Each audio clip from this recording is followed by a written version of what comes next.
à toutes et tous, vous écoutez First Print, votre podcast comics préféré pour une nouvelle émission du format Front Page, qui est votre revue d'actualité spécialisée sur le monde de la bande dessinée américaine, mais pas que, et de ses adaptations. C'est le dernier Front Page de 2023. On s'intéresse à tout ce qui s'est passé durant la fin du mois de décembre 2023, entre les repas de fête et les digestions douloureuses.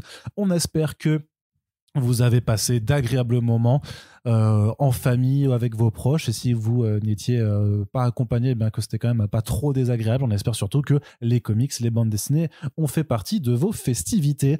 De notre côté, donc, on célèbre cette fin d'année, on est épuisé mais content, oui. Avec un travail assez démentiel abattu en 2023. Je fais des comptes après plus de 50 Super Friends différents, enfin plus de 50 invités différents, c'est quasiment un par semaine. Techniquement oui, donc je sais pas si on arrivera à faire encore plus ou pas, ou s'il y a besoin de faire plus. En tout cas c'est quand même compliqué vu la charge de taf que ça demande, en plus de toutes les autres émissions qu'on vous propose. Mais en tout cas on est ravis d'être toujours présents, et surtout que vous soyez toujours là pour nous écouter. Ça fait vraiment très plaisir, et merci notamment à Al Green, Jordan et Pacom, les deux derniers tipeurs sur notre page Tipeee. Vous êtes 141 ce mois-ci, ça fait vraiment très très plaisir. À ceux qui nous ont rejoints, à ceux qui donnent de façon ponctuelle, on vous rappelle que le Tipeee, c'est vraiment la façon dont vous pouvez contribuer à la pérennité de ce podcast, en plus de vos soutiens numériques, c'est-à-dire les partages sur les réseaux sociaux et tout autour de vous. Corentin, tu vas bien ? Oui, ça va. J'ai un peu mal à la gorge, par contre, je sais pas ce qui m'arrive. Ah bah oui, c'est le froid, tout simplement. Oui. Ça peut être. Peut-être que je vais aller me lever pour faire un truc dégueulasse, je ne sais pas. Non, tu ne feras pas ça, parce que j'ai mis le chat loin de chez toi, donc normalement tu ne devrais pas. Il est beau. Il y a Dario qui veut monter sur un ours en ce moment même, là, c'est assez mignon. Comme à chaque fois qu'on fait un podcast, je crois que c'est un peu terrible. Ce chat est beaucoup trop. Mais laisse-le faire. Amoureux de moi. Corentin, on va passer tout de suite à la partie comics. Allez. Qui sera d'ailleurs la plus grosse partie de ce podcast, puisqu'on a littéralement une actualité cinéma à la toute fin du podcast. Le reste du temps, là, on va vous parler de bande dessinée. Ce sera pas non plus le front page le plus long de l'année, mais on espère que vous y prendrez quand même plaisir. Peut-être que vous nous écouterez d'ailleurs en préparant votre réveillon, et il n'y a rien qui ne me ferait le plus plaisir, sachez-le. D'abord, un petit point sur l'événementiel. Il y a eu un nouvel invité qui a été annoncé pour le Paris Fan Festival, qui arrivera au mois d'avril 2024. Marcio Takara, un artiste brésilien que vous avez peut-être découvert ou que vous suivez en ce moment sur la série Poison Ivy de J. Willow Wilson, où il réalise un superbe travail. Moi, je me rappelle très bien aussi lorsqu'il avait repris Detective Comics avec Peter G. Tomasi. C'était vraiment un super travail qu'il fournissait. Donc voilà, un dessinateur talentueux de plus qui viendra se rajouter à une artiste allée déjà bien garnie. Il y a déjà eu quelques très jolis noms comme Stepan Sejic et sa femme Linda Sejic, Enrico Marini pour ceux qui veulent de la franco-belge sexy, tout simplement. Sexy. Jeff Lubb aussi qui sera présent là, et on imagine évidemment ceux qui veulent du sexy différemment. Ce sera une autre forme.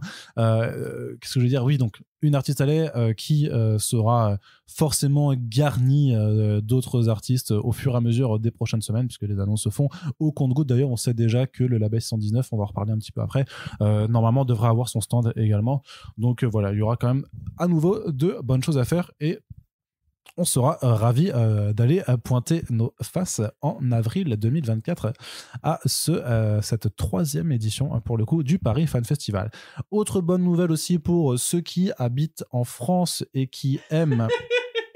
Alors pourquoi tu te marres ? Non, parce que majoritairement, les gens qui nous écoutent, je pense à alors tu serais surpris. Il y a aussi des Ghanéens. Non, mais des Guinéens. Quand je regarde sur les stats d'écoute, il y a aussi des gens qui nous écoutent. Il y a très certainement des Français, Canada. Des Français aux États-Unis. Il y a effectivement des Québécois ou des Français au Canada qui nous écoutent. Il y a des gens qui sont un peu situés n'importe où. Il y a même quelqu'un, un Français au Timor oriental aussi. Alors non, mais en plus récemment, je sais plus si c'était sur Tipeee ou sur dans un de mes messages, quelqu'un qui me disait, je crois qu'il habitait en Chine et qui nous écoutait depuis là-bas. Donc effectivement, lui, il sera pas concerné par la nouvelle dont on va parler. Ni hao. Sauf s'il décide de prendre un avion pour aller voir Lorenzo De Felici, qui fera une petite tournée à 2 dédicaces au début du mois de janvier qui arrive tout prochainement. Alors pourquoi ? Parce que au mois de novembre dernier est sorti Chroma, donc sa dernière création à Lorenzo De Felici, là où il est à la fois auteur, artiste et coloriste complet, un titre qui nous emmène dans ce qu'on appelle la ville pâle, en fait, une sorte de grande ville contrôlée par un organisme religieux, j'allais dire pas totalitaire, mais très rétrograde, en fait, qui asservit, enfin qui domine vraiment la population grâce à son dogme. Et dans cette ville pâle, en fait, elle est appelée comme ça par sans raison, parce que tout le monde est littéralement dans les planches du dessin en noir, blanc et niveau de gris. Voilà, ils sont tous dans un monde sans couleur. Ils ont un rituel, en fait, où ils laissent émerger une créature d'un œuf noir, d'un gros œuf, où un monstre en surgit, puis ils le chassent au travers la ville. Sauf que le jeune Z qui assiste à ce rituel va découvrir qu'en fait, que la créature en question, c'est pas vraiment un monstre, loin de là, c'est plutôt quelque chose d'autre, et va aller ensuite partir à l'extérieur dans le monde censé être dangereux au-delà de la bordure de la ville, et qui lui est tout en couleur. Et oui, et c'est beau. Et c'est beau. C'est très comme la série de Donny Cates là, qui se passait dans une ville en forme de tube, et où il sort, il a une grosse épée, je sais plus comment ça s'appelle, merde, ça va pas me revenir. The One You Feed. Quel talent. C'est là qu'on voit que t'es rédacteur en chef. Avec Dylan Burnett. Beau, exactement, tout à fait. Ou un petit côté Avatar aussi, un petit côté Attack on Titan, enfin, pas mal. Ça a été un de mes cadeaux de Noël, Chroma, cette année. Et tu l'as lu, t'as kiffé? Pas encore. Pas encore. J'avais commencé en VO, j'ai pas tout lu, mais... Très bien. Donc, très joli. Si vous avez Chroma avec vous, eh bien, vous serez donc ravis de savoir que Lorenzo sera de passage le 16 janvier à Nice, le 17 à Lyon, le 18 à Pulps Comics à Paris et le 19 au Comptoir du Rêve Comics. D'ailleurs, le Comptoir du Rêve que l'on salue, qui a fait une couverture spéciale, une édition spéciale. Il faut savoir que Delcourt le fait maintenant de temps en temps, enfin même assez fréquemment avec différentes librairies spécialisées, d'avoir une couverture variante, limité à un tout petit nombre d'exemplaires, et je trouve que pour le coup, celle qui a été faite pour le Comptoir du Rêve, je la trouve vraiment sublime. Ouais. Et meilleure que la couverture régulière. C'est la cover VO du numéro 1. Ouais, c'est ça, ouais. Et donc au comptoir, il y aura une petite animation ensuite avec la séance de dédicace. Donc voilà, si vous êtes dans l'une de ces 4 villes, c'est un rendez-vous, à mon sens, à ne pas manquer.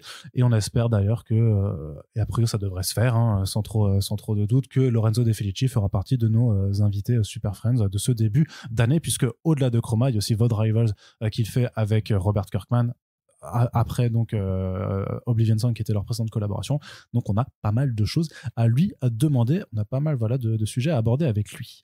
Du reste, pour le FIBD, on le savait très certainement, mais ça a été confirmé. D'ailleurs, vous le saviez si vous avez écouté le podcast Bilan 2023 avec Run, qui a été mis en ligne tout récemment. Il y aura un corner spécial label 619 pour le prochain festival d'Angoulême.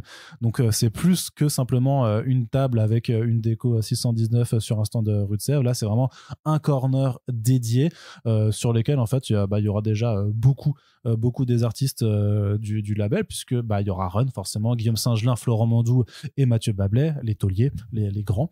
Également, à leur côté, on aura Neyef de Hawkeye, Petit Rapace de Slam Kids, Titouan Bolin qui a fait une des histoires de The Midnight Order, et aussi Kogumeli qui est la cover artiste du Law Reader 3 et qui est tatoueuse et qui fera donc des tatouages sur place, sachant qu'il y aura d'autres. Ouais. Stylé. Il y aura, c'est vraiment un corner pensé avec plein d'animations. Donc il y aura de la distribution de goodies, il y aura donc je vais me faire tatouer Lino, du tatou en flash par Kogumeli. Après elle a un univers aussi, donc je sais pas si elle tatouera forcément des trucs du 119 ou elle fera son Lino, ou sur elle réinterprète Lino, une boule noire qui a l'air vénère.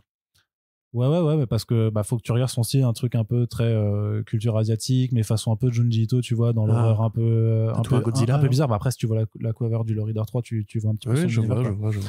Donc voilà, des goodies, je l'ai dit, des animations, du graphe notamment, en plus du tatou. Enfin bref, il y aura pas mal de choses. Donc forcément, nous, on ira y faire un tour à un moment ou un autre avec 3 conférences qui sont également au programme. Donc ça, c'est vraiment pour celles et ceux qui iront au FIBD. Le 26 janvier, il y a une rencontre manga SF écologie avec Guillaume Singelin. Le vendredi également, il y a une rencontre interprofessionnelle Ubisoft avec Run et Mathieu Bablet. Je sais pas trop c'est quoi le... Oui. Pourquoi Ubisoft? Parce que ça va être eux qui organisent le truc. Après, il faut voir le sujet ce que ce sera. Et aussi, une rencontre autour de l'expo Bouche et Double avec Mathieu Bablet le samedi 27. Donc voilà, ça c'est le programme. Bref, il y aura plein de choses à faire. Comme toujours, de toute façon, le FIBD en général, entre les expos, les rencontres, les animations, les dédicaces, il y a tellement de trucs qu'en général, même quand on y va les 4 jours, c'est compliqué de tout faire. Et si vous avez l'occasion de vous y rendre, on se donne rendez-vous sur place puisqu'on y sera également et que on sera forcément disponible un jour ou l'autre pour boire un petit coup. Ou juste discuter. Hein. L'abus d'alcool est mauvais pour la santé. Oui, c'est vrai, d'autant plus que moi je vais me faire. Après, c'est ça, moi je me dis, je me fais le dry January, ce qui est impossible en janvier parce que j'ai mon anniversaire, puis le FIBD. Oui. Et le premier de l'an aussi. Ouais, mais ça c'est pas grave. Tu commences par casser ton dry January. Techniquement, le dry January, tu le fais après la festivité. Donc à ton anniversaire, on boit rien. Non. On va un bar sans alcool. Merci Arnaud, c'est noté. Non, fais pas ça. Non, c'est noté, trop tard, tu l'as dit, dry January.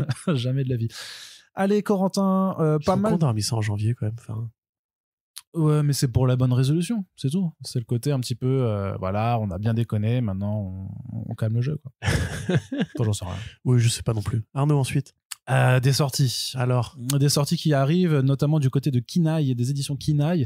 2 nouveautés qui ont été annoncées là pour le tout début d'année et qui se font de façon conjointe en fait à une tournée de dédicaces qui passe également par le FIBD avec donc une autrice et une autoriste puisque c'est une personne non binaire. D'un côté, Rayman Ayi qui a fait le diptyque du marchand de tapis de Constantinople qui est nommé dans la section jeunesse du FIBD qui sort un nouveau. Alors chronologiquement, je sais pas si c'est sorti après le marchand de tapis en VO, mais en tout cas ça s'appelle Alexandre le Verdoyant et l'élixir de vie. C'est un titre donc qui s'inspire donc du grand roman d'Alexandre le Grand, mais qui le revisite d'une certaine façon, sachant que ça arrive vraiment, ça se passe en 323, techniquement, historiquement, c'est la dernière année de son grand règne. Et justement, dans le pitch, on nous dit que Alexandre commence à avoir peur justement de l'avenir. Il sent que la fin est proche et il s'engage dans une quête pour un prétendu élixir de vie pour avoir la jeunesse, enfin la vie éternelle, et en tout cas pour que son règne ne s'achève pas. Et donc c'est dans cette quête où il va certainement apprendre à se connaître lui-même. C'est vraiment savoir que Raimana en fait aime beaucoup cette approche où ça mêle vraiment histoire et fiction, et sachant que ce bouquin a été utilisé même dans le cadre d'expositions tout à fait sérieuses dans des musées en fait, ou sur les représentations en fait du roman d'Alexandre dans la fiction, dans la culture. Donc ça a l'air, si vous avez apprécié le marchand de tapis de Constantinople, c'est quand même 2 gros bouquins en hardcover avec des petites dorures et tout ça. Là il va reprendre vraiment la même fabrication pour avoir une forme de collection d'ensemble sur cette partie un petit peu historique, fictionnelle. Et il y a un autre titre qui peut-être te parlera plus, tu me diras, qui s'appelle Cry Wolf Girl de Ariel Rhys, qui comme Remenaï en fait vient aussi d'Australie. Donc sauf que Ariel Rhys est aussi originaire d'Indonésie. En fait, c'est une reprise du célèbre conte du garçon qui crie au loup, sauf que là donc ça se passe dans un village d'inspiration indonésienne avec tout le folklore qui va autour, et où on s'intéresse donc à cette jeune fille Dawa qui se persuade effectivement que des loups vont attaquer le village. Et en fait, on se demande vraiment est-ce qu'ils sont bien réels ou est-ce que en fait c'est pas un signe de sa santé mentale par rapport aux difficultés personnelles qu'elle a traversées. Ça arrive également tout bientôt dans un grand format franco-belge. Pour le coup, il l'adapte aussi. Ça, c'est quelque chose qu'il a déjà commencé à faire cette année chez Kinaï, ou même un petit peu avant, mais il y avait notamment Grog the Frog qui était sorti cette année, qui était super bien. D'ailleurs, les auteurs de Grog the Frog seront aussi au FIBD avec Kinaï. Clairement, un stand, à mon avis, sur lequel vous devrez aller jeter un coup d'œil. Corentin, je sais pas si l'une des 2 sorties les deux. Parle. Moi, le voyage spirituel d'Alexandre le Grand, ça me parle. Et j'avoue, je connais pas très bien la culture et les mythes indonésiens. Donc pourquoi pas. De toute façon, j'aime bien ce que fait Kinaï en général pour proposer des trucs intelligents aux petits et pas juste des ressuscités de trucs qu'on a déjà vus ou lus auparavant. Et en plus avec des mythes qui s'ouvrent plus à des cultures internationales justement que simplement les mythes européens, le folklore européen. Donc ouais, c'est cool. Enfin, tu me diras, Alexandre le Grand, c'est en Europe, mais c'est peut-être plutôt vers l'Asie en général. Mais enfin moi je sais pas, c'est juste la couverture de Cry Wolf Girl, je la trouve assez exceptionnelle. Elle est très jolie. Franchement, je trouve, enfin le design, le trait de l'autrice est assez ouf. Et justement, puisqu'on parlait d'Ariel Rhys, c'est parce qu'elle va aussi être éditée chez Achilleos. Donc Achilleos qui a aussi fait savoir son programme du début d'année prochaine. Et ben il y a pas mal de titres qui nous intéressent et qui rentrent directement dans notre ligne éditoriale. Donc notamment Witchy, qui est la première série d'Ariel Rhys, où en fait c'est dans un monde où le pouvoir des gens est lié à la longueur de leurs cheveux. Déjà, je trouve ça cool. Ah, comme Samson. Oui. Samson et Dalila, le personnage biblique qui... Je connais pas bien. Les cheveux, il perd ses pouvoirs. Il a fait un pacte avec Dieu, et tant qu'il se coupe pas les cheveux, il a des pouvoirs très, très puissants. Enfin, du coup, c'est pas grave. Oui. Cherchez, c'est vous, Samson, sur Google. Samson Bible. Samson et Dalila. Mais justement, vu que c'est un monde aussi où il y a de la sorcellerie qui est pratiquée, ceux qui ont les cheveux trop longs sont trop puissants et donc sont considérés vraiment comme des dangers pour l'ordre, quoi. Et donc on s'intéresse à une héroïne, Nynaeve, qui hésite à rejoindre en fait l'institution de sorcellerie parce que justement à cause de ses règles en cours. Et moi je l'ai pas lu parce qu'à la base c'est un titre qu'elle a sorti en webcomic qui lui a valu plusieurs nominations et plusieurs prix lors de sa publication. La série elle est en pause, mais elle doit reprendre bientôt parce que c'est juste que Ariel est en train de faire d'autres romans graphiques en parallèle. Mais en tout cas, pareil, couverture dévoilée par Aquilos que moi je trouve absolument. Enfin, il y a un truc, tu vois, un truc qui t'interpelle, le chara-design de l'héroïne. Ouais. J'aime bien les filles aux cheveux très très longs comme Medusa dans les. Ouais, ça vient un côté un peu Medusa, effectivement, dans les Inhumans. Merci, j'allais dire les Eternals, alors que pas du tout. Non, tout à fait. C'est ça. C'est réponse un peu aussi. Oui, ouais, carrément. De toute façon, les cheveux longs, c'est cool, quoi. Oui, Arnaud s'est converti récemment aux cheveux longs. C'est ça, c'est pour ça. Et autre titre, donc, pareil, d'une autrice qui est donc, je crois, qui vit à New York, qui est d'origine de Corée, qui donc s'appelle Deb Gigili, qui s'appelle In Limbo, Graphic Memoir. C'est sorti en 2023 chez First Second et en gros, c'est une autobiographie, c'est une autobiographie de l'autrice, notamment sur la façon dont tu réapprends à vivre après avoir fait une tentative de suicide. Donc, encore une fois, des trucs super sympathiques. En gros, In Waves, In Limbo, tu vois. Ouais, c'est ça, c'est toujours des. Non, mais tu sais, des optimistes. Tu vas lire It's Lonely, puis après tu vas lire In Limbo et tu seras à quoi bon? J'adore la vie. Non, mais pareil. Voilà, c'est le pitch, mais pas pareil, la couverture, je la trouve absolument splendide. Donc, vraiment, ça a l'air super intéressant graphiquement dans tous les cas. Et Aquilos, on vous le rappelle, maison d'édition indépendante à soutenir, puisqu'il propose quand même pas mal de bouquins de très grande qualité, qui hélas passent un peu sous le radar, alors que pourtant, ils ont ramené quand même en France, avant bien d'autres, des auteurs qui aujourd'hui sont très prisés des amateurs de comics, comme Daniel Warren Johnson, faut-il le rappeler, comme Rick Remender, comme Greg Rucka, donc, et Ian Culbard. Ouais, tout à fait, Ian Culbard aussi, parce qu'il y a la réédition de ses écrits sur Lovecraft. Dont nous parlâmes dans le dernier podcast. Absolument, Arnaud. Et d'ailleurs, chez Aquilos, il y a un autre truc qui arrive, parce que Aquilos a aussi fait une spécialité d'éditer en France les séries oldies, on va dire, de EC Comics, donc The Vault of Horror, Crypt. Ouais. Je vais dire les contes de la crypte. Ouais, les contes de la crypte. Tales from the Crypt. Voilà, Tales from the Crypt. Voilà. Non, le Haunted Tank aussi, je sais pas. Tu cherchais quoi? Le Haunted Tank? Non, mais ils font aussi. Creepy, Eerie. Non, ça c'est plutôt Delirium. Non, Creepy et Eerie, c'est Delirium. Eux, ils ont fait Vault of Horror. Ils ont fait les Crime Suspense Stories aussi. Ah oui. Les Amazing Fantasy. Non, ça c'est Marvel. Ça c'est Marvel. Ah, mais ils en ont fait plein. Cherchez sur le site de Aquilos. J'arrive pas à les citer de mémoire, alors que pourtant je suis censé en connaître pas mal. Oui. Il y a The Haunt of Fear, Vault of Horror, donc les contes de la crypte.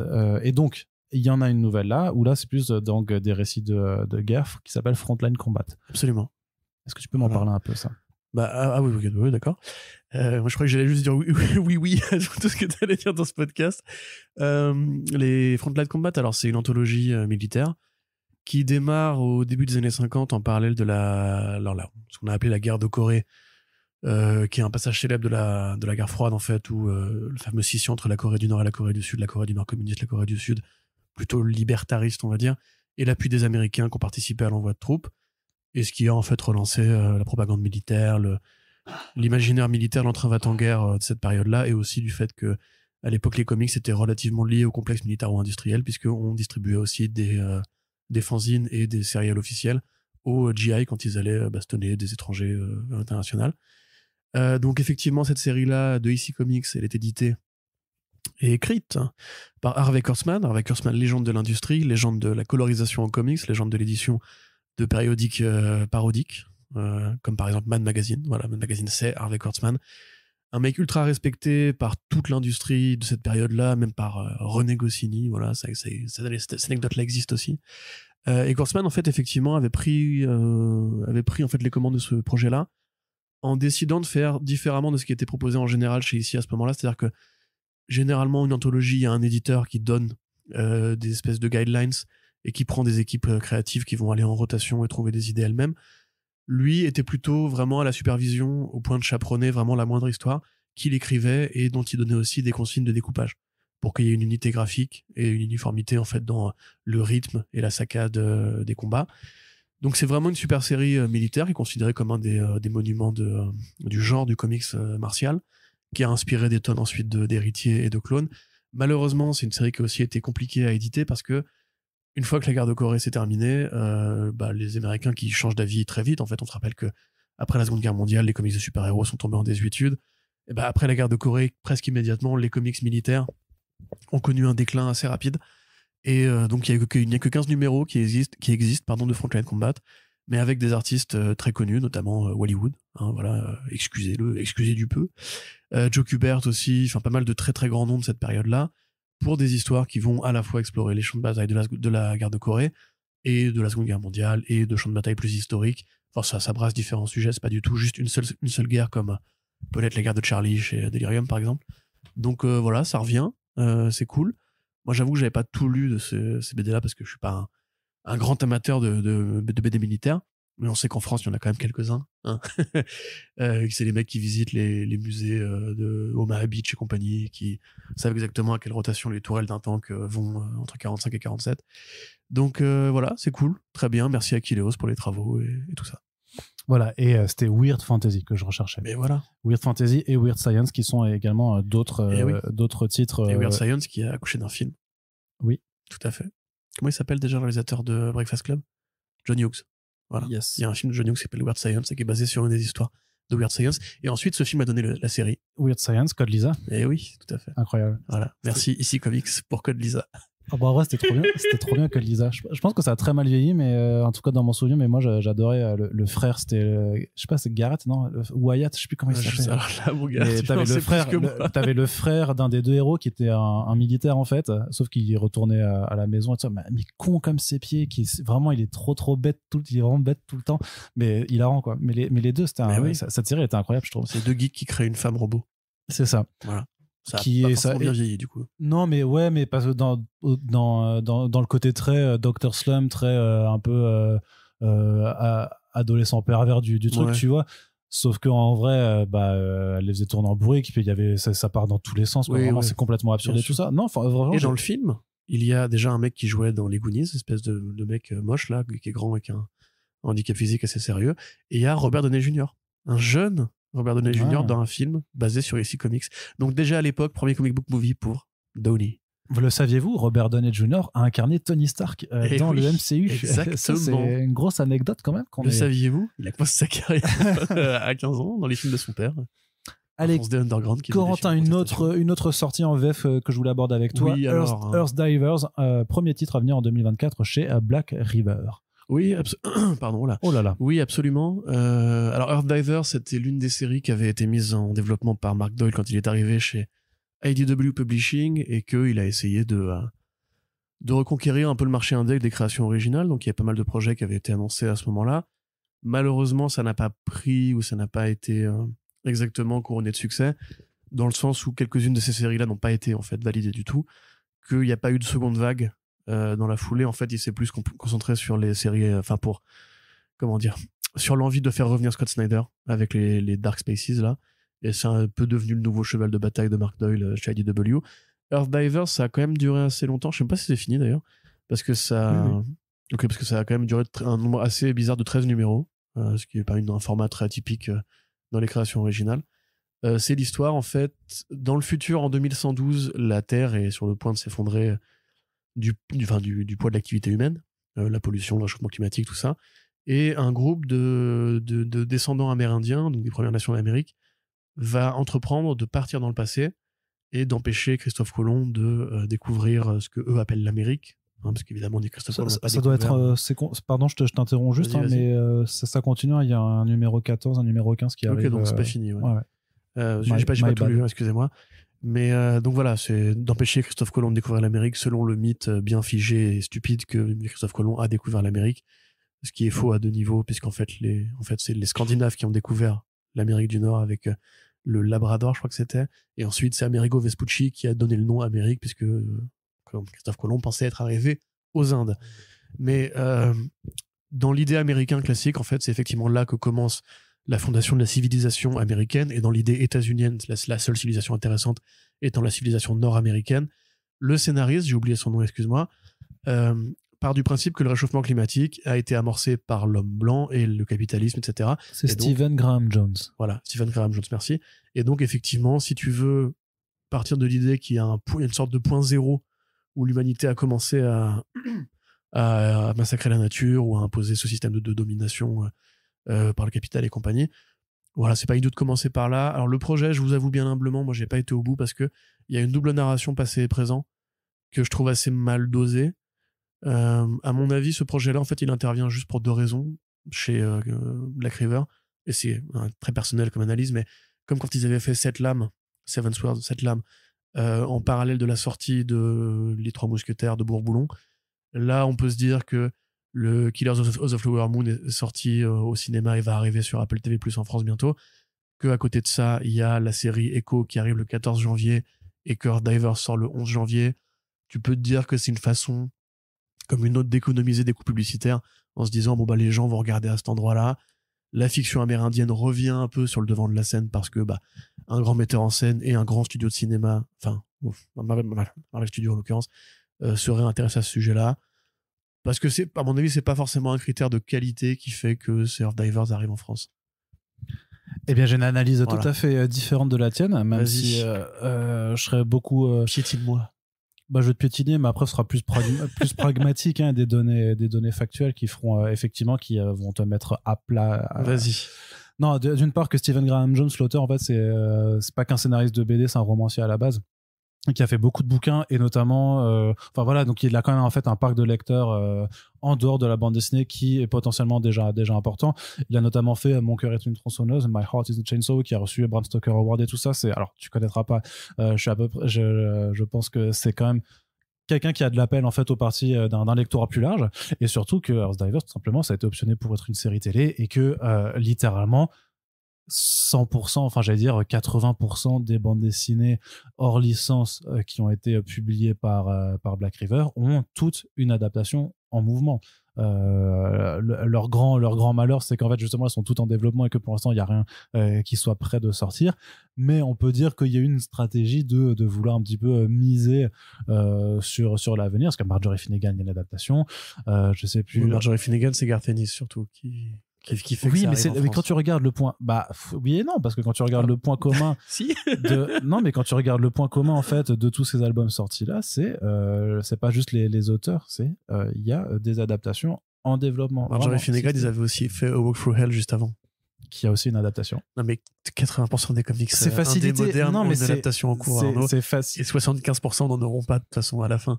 Mais comme tu veux, après moi je pense pas que tu m'as pétiné là. Dites-le dans les commentaires si vous pensez que Arnaud a raison. Bah, je te trouve beaucoup plus logique dans un raisonnement de dire on publie ce bouquin parce que d'une part il y a une adaptation quand même en développement, et parce que c'est un auteur qui a déjà fait pas mal de bouquins et qui a donc un lectorat déjà établi, plutôt que de dire ouais on va essayer de miser sur Echo ou sur Killers of the Flower Moon, qui est sorti il y a Killers of the Flower Moon, c'est sorti il y a plusieurs mois, personne va faire le lien entre les deux, et Echo c'est Marvel Disney. Non, mais il y a la campagne pour les Oscars avec le film va être encore dans les têtes de beaucoup de gens, il va être nommé dans pas longtemps. Mais la passerelle qu'il faut faire pour passer de Flowers Moon ou Echo à la Earth Divers, petite BD machin. Alors pour moi, c'est une question de climat. En ce moment, effectivement, il y a deux œuvres, entre guillemets, qui peuvent faire penser à en fait, les Premières Nations américaines existent dans le spectre culturel à un moment T.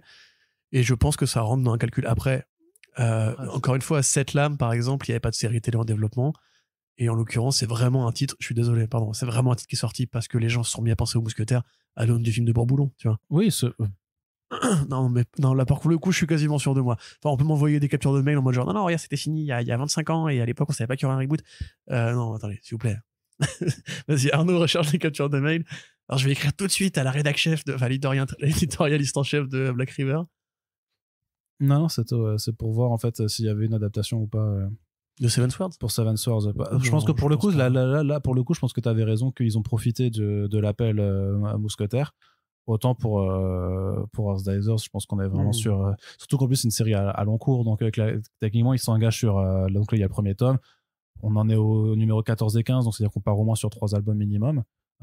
Et tu peux espérer que d'ici à ce que le deuxième ou le troisième tome paraisse, en fait, qu'on ait des nouvelles de l'adaptation en question, hein, si jamais si ça se concrétise. Mais je trouve que la passerelle, quand tu dois faire des passerelles, je trouve que c'est vachement plus simple de faire une passerelle juste de c'est le même auteur et va y avoir la même histoire sur un autre format plutôt que de dire regardez le film de Score. Non, mais tu paries jamais sur les séries télévisées dans le marché des comics modernes, mec.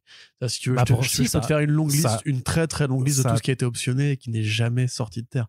Non, mais par contre, une énorme liste. Non, mais par colossale. Contre, oui, sur les trucs qui ne sortent pas, bien entendu. Non, mais je veux pas dire qu'ils misent dessus, mais disons que quand on a vu l'impact positif que peuvent avoir certaines séries télé sur les ventes de leurs comics dérivés, tu peux pas non plus, c'est à la portée de tout le monde de se dire aussi, il y a moyen que celle-là puisse bénéficier d'un certain impact. D'autant plus si la BD est déjà présente au moment où c'est un projet peut-être, alors je sais plus chez qui ça devait sortir, mais disons que ce sera chez Netflix, une série Netflix qui marche bien.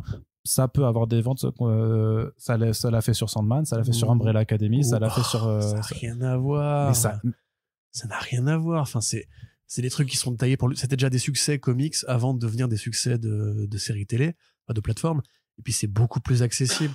Et puis, tu mises pas sur une série télé dans un marché où ça fait 10 ans qu'on nous dit que les adaptations vont avoir un effet positif. Enfin, je sais pas, écoutez, voilà. Je te dis pas. Refaites le débat dans les commentaires. Je te dis pas qu'ils misent dessus, c'est juste que si tu cherches à comprendre pourquoi ils le sortent, je pense que c'est juste que rationnellement, c'est vachement plus tangible. Mais écoute. Mais t'as sûrement raison, peut-être. Je ne sais pas. Oui, en tout cas, pour moi, c'est pas une question de qualité. Que j'ai raison, parce que c'est pas sur qui. Enfin, je vois pas pourquoi. Tiens, il y a le film de Martin Scorsese qui est sorti il y a 6 mois. Viens, on publie cette BD qui a absolument rien à voir, à part le fait qu'effectivement, on parle un petit peu de natifs américains dessus. Je trouve que enfin, j'y serais jamais. Tu l'as pas vu le film aussi après. Mais si, je l'ai vu.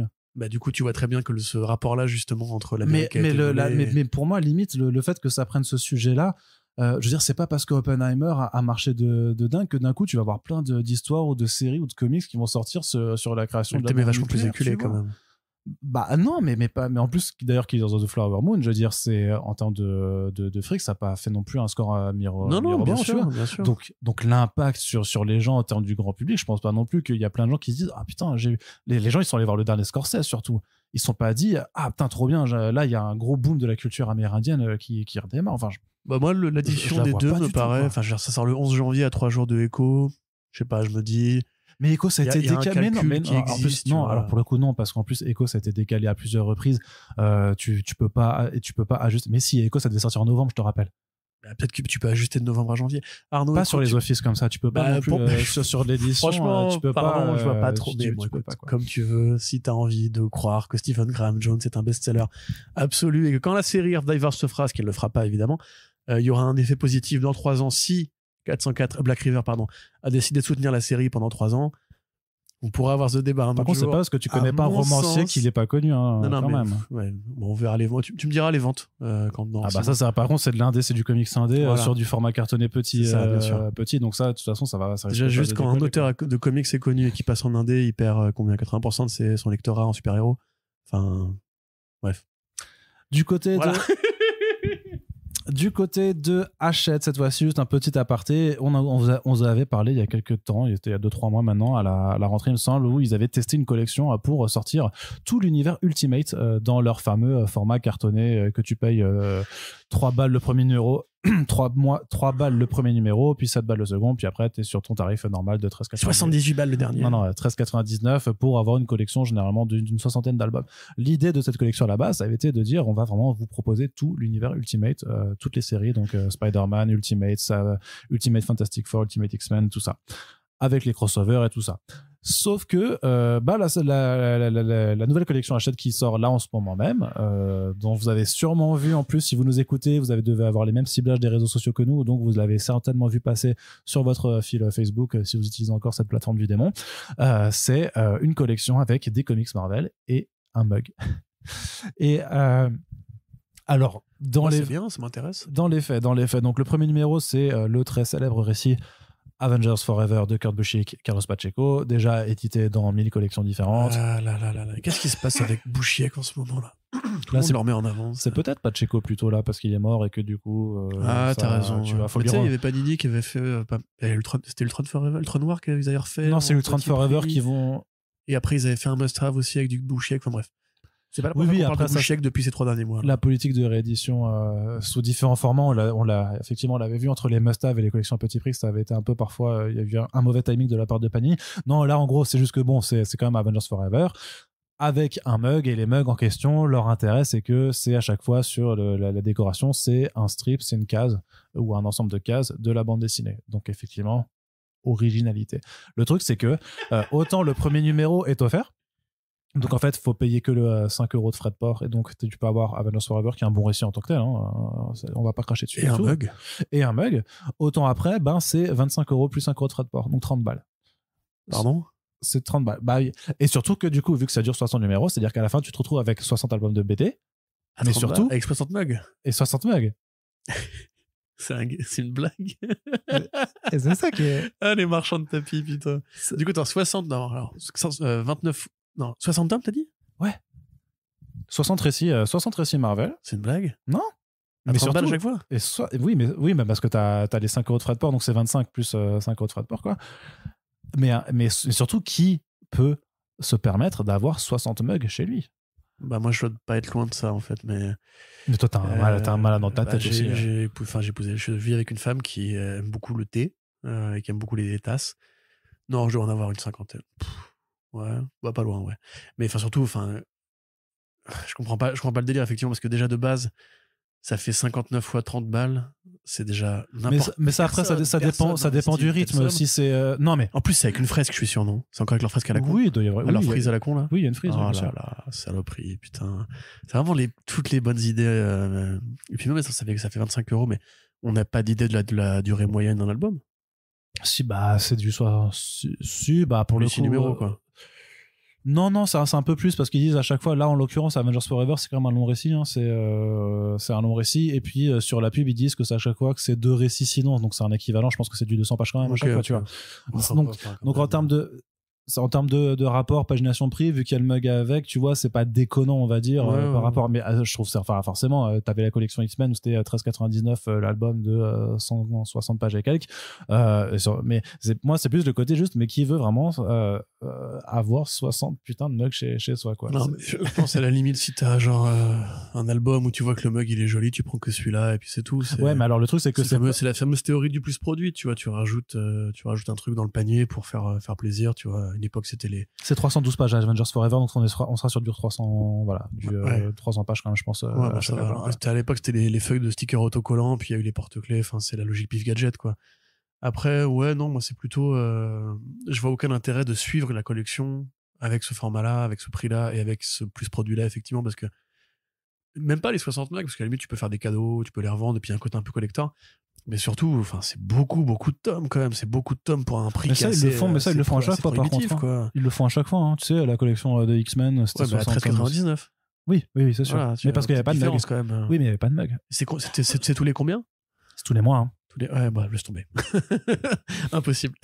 C'est pas pour tout le monde, mais par contre, si ça vous intéresse quand même, et on ne juge pas, sachez en tout cas, mais quand même, que l'opération, elle est maligne, parce que littéralement, si vous voulez quand même juste vous prendre une tasse et une bonne BD pour 5 balles, vous pouvez le faire, parce qu'ils font vraiment cette offre de lancement sans engagement, surtout. Donc ça, c'est quand même pas... À la limite, il faudrait que je le fasse, en fait. Pourquoi pas Ceci dit, je demandais voir, parce que moi qui possède beaucoup de mugs, il y en a plein qui sont des mugs custom de boutique ou de Redbubble et compagnie, tu les laves 3 fois. Qui tiennent pas au lavage, ouais.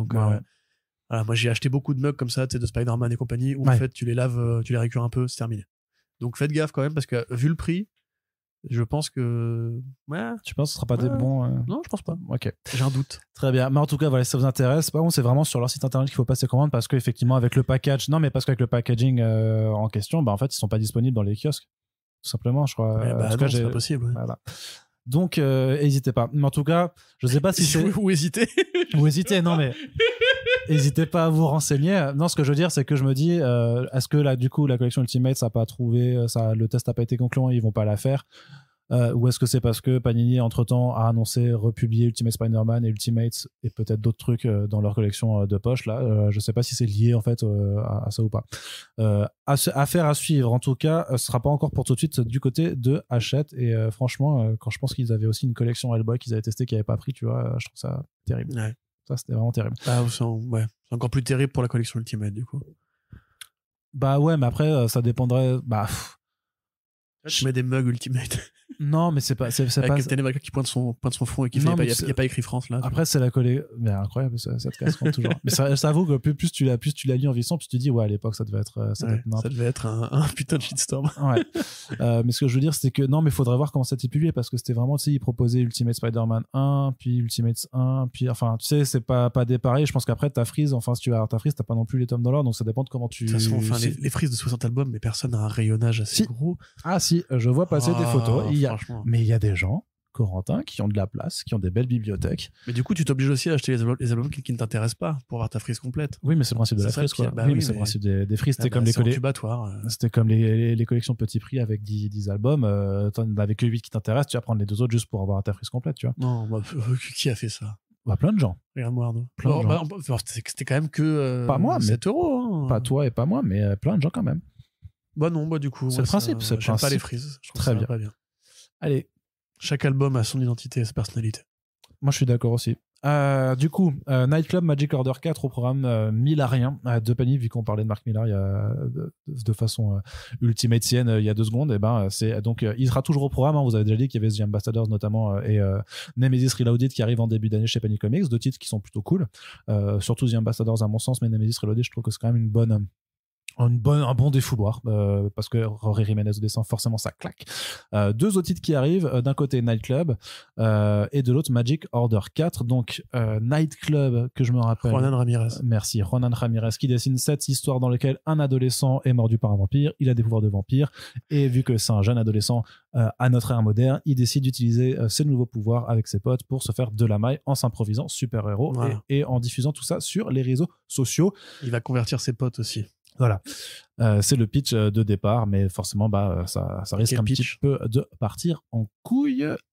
Et de l'autre côté, Magic Order 4 avec le retour de la grande méchante qui était déjà présente dans la première mini-série Magic Order, qui s'en prend une nouvelle fois à Cordelia Moonstone, et c'est dessiné par Dick Ruan, et du coup c'est hyper beau. Et surtout, je trouve que Magic Order, autant on pourrait rester sur sa fin avec le premier tome, autant je trouve que maintenant après le 3 et le 4, on est quand même sur une série chorale, on va dire, enfin vraiment un truc où tu vois un univers qui se développe, des personnages qui évoluent, le fait que je me rappellerai plus de son nom immédiatement là, de la grande méchante, mais le fait qu'elle revienne quand même, avec Cagoule SM, hein. Ouais, c'est ça, ouais. En lien avec elle est sur la couverture, donc c'est pas un spoiler, mais qu'elle revienne après les événements des premières mini-séries et tout ça donne vraiment, enfin je trouve que Magic Order pour le coup c'est vraiment convaincant. Limite c'est juste dommage d'avoir voulu faire vraiment une numérotation de mini-série comme ça, alors qu'en vrai ça aurait pu être juste une ongoing avec un changement de dessinateur pour chaque arc.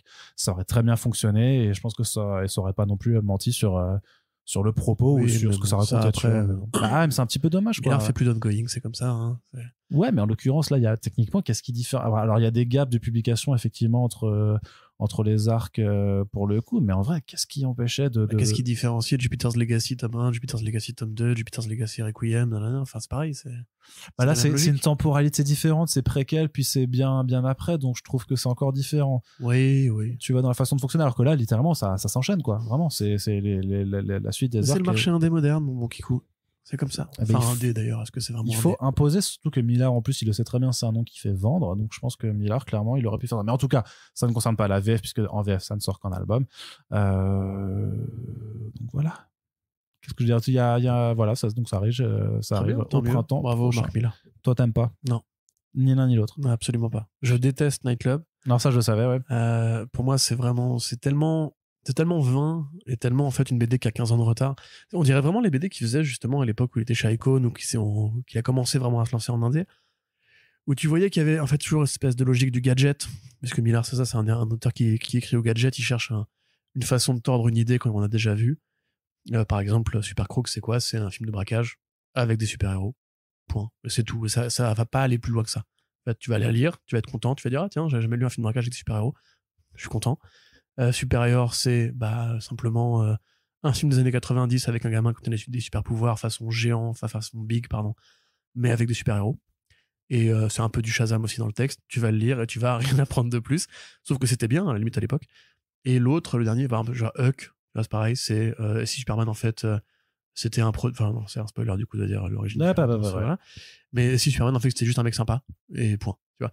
Et c'est toujours comme ça et comme ça et comme ça, et sauf qu'à une époque ils mettaient de la densité il y avait un côté choquant, il y avait un côté original, il y avait un côté provocateur, et il y avait des artistes de génie. Aujourd'hui, c'est plus si rare en fait de trouver un scénariste qui travaille avec de très bons artistes. Il y en a plein qui développent ça, genre Tom King, il travaille avec les meilleurs artistes de l'industrie, même Scott Snyder quand il fait une nouvelle BD, et qui est un peu pareil, la logique de gimmick. Lui, il va toujours essayer d'aller un peu au-delà de son gimmick en disant regardez, j'ai créé une mythologie avec mon gimmick, et en même temps j'ai un artiste exceptionnel qui m'accompagne, c'est Frank Avila, ça va être Capullo et compagnie. Du coup, je trouve que le critère différenciant de Millard, qui était ce côté producteur fou, qui sort 4 séries à l'année, qui a toujours les meilleurs dessinateurs et tout, et qui a un gimmick, on l'a perdu parce qu'en fait des gens ont été plus loin que ça depuis sur le marché indépendant. Et Night Club, bah c'est vraiment voilà, c'est un film affreux des années 2000, c'est un Chronicle-like sans idée, qu'aurait croisé la route de Spider-Man 1 de Sam Raimi, parce que c'est encore une origin story, c'est encore le mec qui réalise j'ai des pouvoirs et je peux bully les brutes du lycée, avec cette approche sur les réseaux sociaux qui pareil fait très vieux quoi. Enfin on dirait vraiment que c'est un vieux qui écrit. Et du coup, non, en plus, c'est pas très beau. Enfin, c'est pas Ah, ça, je suis pas d'accord, par contre. Bah, c'est pas désagréable. Les covers sont plus jolis que la série. Ouais, pour le coup, je suis pas d'accord juste sur le côté graphique. C'est quand même, je trouve, assez divertissant. Après, moi, ce que j'ai dit, c'est vraiment très classique, quoi. La BD. Ouais, non, mais c'est la BD estampillée, pur divertissement. Cherchez pas quelque chose de plus élevé que ça. Et vous l'aurez lu, ce sera pas un moment désagréable à passer, mais vous en ressortirez sans rien de plus, quoi. Et clairement, c'est là pour le coup, c'est totalement indispensable. Tu vois, c'est vraiment pour les gens qui kifferaient Mark Millar. Mais pour le coup, je trouve que Magic Order, ça rentre dans ce cadre-là où ça va au-delà du gimmick, tu vois. Magic Order, c'est plus quelque chose de très personnel. En fait, j'ai vraiment beaucoup aimé Jupiter's Legacy. Les trois générations, plus ou moins la dernière un peu plus en temps de scie, mais je trouve ça vraiment très bien. Il approchait le super-héros avec justement des vraies idées. Et cette même dynamique familiale, et ce même côté, on va tuer des personnages, et ça va être assez cruel, on va interroger les rapports père-fils et compagnie. Magic Order, moi, c'est juste le décor, qui ne me plaît pas, l'appareillage qui me plaît pas, les baguettes magiques, les effets lumineux. Ça ne me parle pas, pour des raisons personnelles. Je n'ai pas donc été au-delà du la moitié du tome 3, en fait. Et pour moi, ça sera jamais aussi bien que quand Coppel le dessinait, parce que c'était Coppel, et que là, je retrouvais justement un artiste très rare et exceptionnel. Mais voilà. Ouais. Tu devrais quand même peut-être jeter un œil, parce que c'est Ruan, il est bon. Hein. Et oui, justement, en plus, si t'aimes l'approche de Coppel, Ruan, il a pas un style si éloigné que ça non plus, tu vois, je trouve. Donc, tout à fait. En tout cas, j'imagine que si vous avez lu les 3 premiers, vous irez à la rencontre du 4. Et sinon, à titre personnel, moi, je vous recommande quand même de tester Magic Order. Parmi les nombreuses productions récentes de Millard, je trouve que ça reste une des propositions les plus intéressantes, notamment quand t'as des Night Club ou des. Je suis désolé, Sharky's Bounty Hunter, je trouve pas ça ouf non plus. Non, tu vois, complètement nul. Il y a même pas de gimmick dans Sharky, en fait. C'est juste Burt Reynolds dans l'espace, quoi. Prodigy, c'était Prodigy, c'est pas fade. C'est de la merde, Prodigy. C'est une honte d'avoir sorti ça. King of Spies, nul, vide. Il y a pas de gimmick. Mais tu vois, juste... et si Bond il avait un cancer et qu'il tuait plein de gens avant de crever, ça a aucun intérêt. C'est la scène à Paris qui a un intérêt. Ouais, mais tu vois, mais par exemple, je trouve limite que sans vouloir niveler par le bas, mais je trouve que à la limite, j'ai été plus diverti par l'approche de Night Club que par King of Spies ou Prodigy, où littéralement la caractérisation des personnages et le truc de la proposition me sort. King of Spies, c'est beaucoup trop vide. Il y a 4 numéros et tu racontes il y a rien, quoi. Même quand ça s'appelle Space Bandits. Ouais. Tu vois, graphiquement, c'était cool, hein, mais après il y a rien, quoi. C'était le Louise dans l'espace. Encore une fois, c'est le gimmick. Et tu peux toujours tout résumer au synopsis chez Millard et au choix de l'artiste. Et après, t'as même pas besoin de lire la BD, en fait. Tu regardes les planches, t'es content. Voilà. Ouais. Allez, autre grosse annonce qui a été faite du côté de Panini Comics aussi, c'est des omnibus, mais pas n'importe lesquels. Pas n'importe lesquels, puisqu'on parle de vieilles séries des années 80, Rome et Micronauts. 2 séries qui avaient été initiées à la base par des envies de partenariat entre des fabricants de jouets. Hasbro. Alors aujourd'hui c'est Hasbro, mais à l'époque c'était Parker pour Rome et Mergo Corporation pour les Micronauts. Donc de faire des séries de comics pour accompagner les jouets, puisque ça se faisait à l'époque. Tout à fait. C'était vraiment G.I. Joe. Hein. Tout à fait, voilà. Par exemple, Transformers. Il y a eu des comics Transformers. Je suis quasi pas si c'est Marvel, mais... Non, mais je veux dire que Transformers, ça a été initié à la base, c'est des jouets, puis ça est devenu autre chose après, non ? Oui. Donc voilà.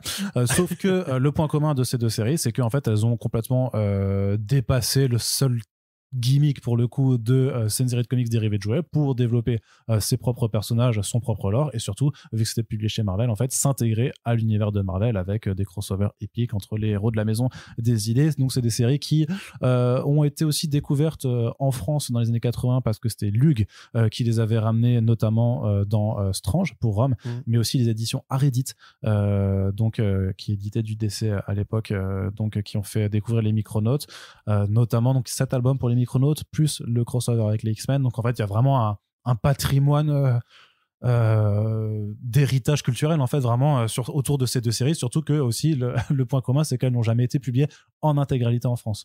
Oui. Donc en fait là Hasbro a renouvelé jusqu'à récemment, pas non plus en VO, hein. Ouais, parce qu'il y avait des problèmes en fait de réédition. Pourquoi ? Mais parce que justement, vu que ça rencontrait les personnages Marvel, en fait, tu pouvais pas rééditer n'importe comment ces trucs-là, voilà. puisque tu devais avoir les accords à la fois de. Oui, et puis même les créations qui étaient au sein de l'univers de Rome étaient considérées comme des créations Marvel parce que faites par les scénaristes Bill de chez Mantlo. Marvel, Bill Mantlo, Joe Duffy. Il y en avait un troisième qui était scénariste important là-dessus. Et puis des bons artistes, voilà, c'est Sal Buscema, Michael Golden. Voilà, c'est ça, Sal Buscema. Rome the Space Knight, donc c'est effectivement un personnage un peu à la Silver Surfer qui combat une race alien qui se trouve être infiltrée sur Terre, un peu comme les Skrulls, et tirer les ficelles à l'intérieur. Donc effectivement, il y avait toujours un problème de réédition, comme il y a eu le problème par exemple là récemment.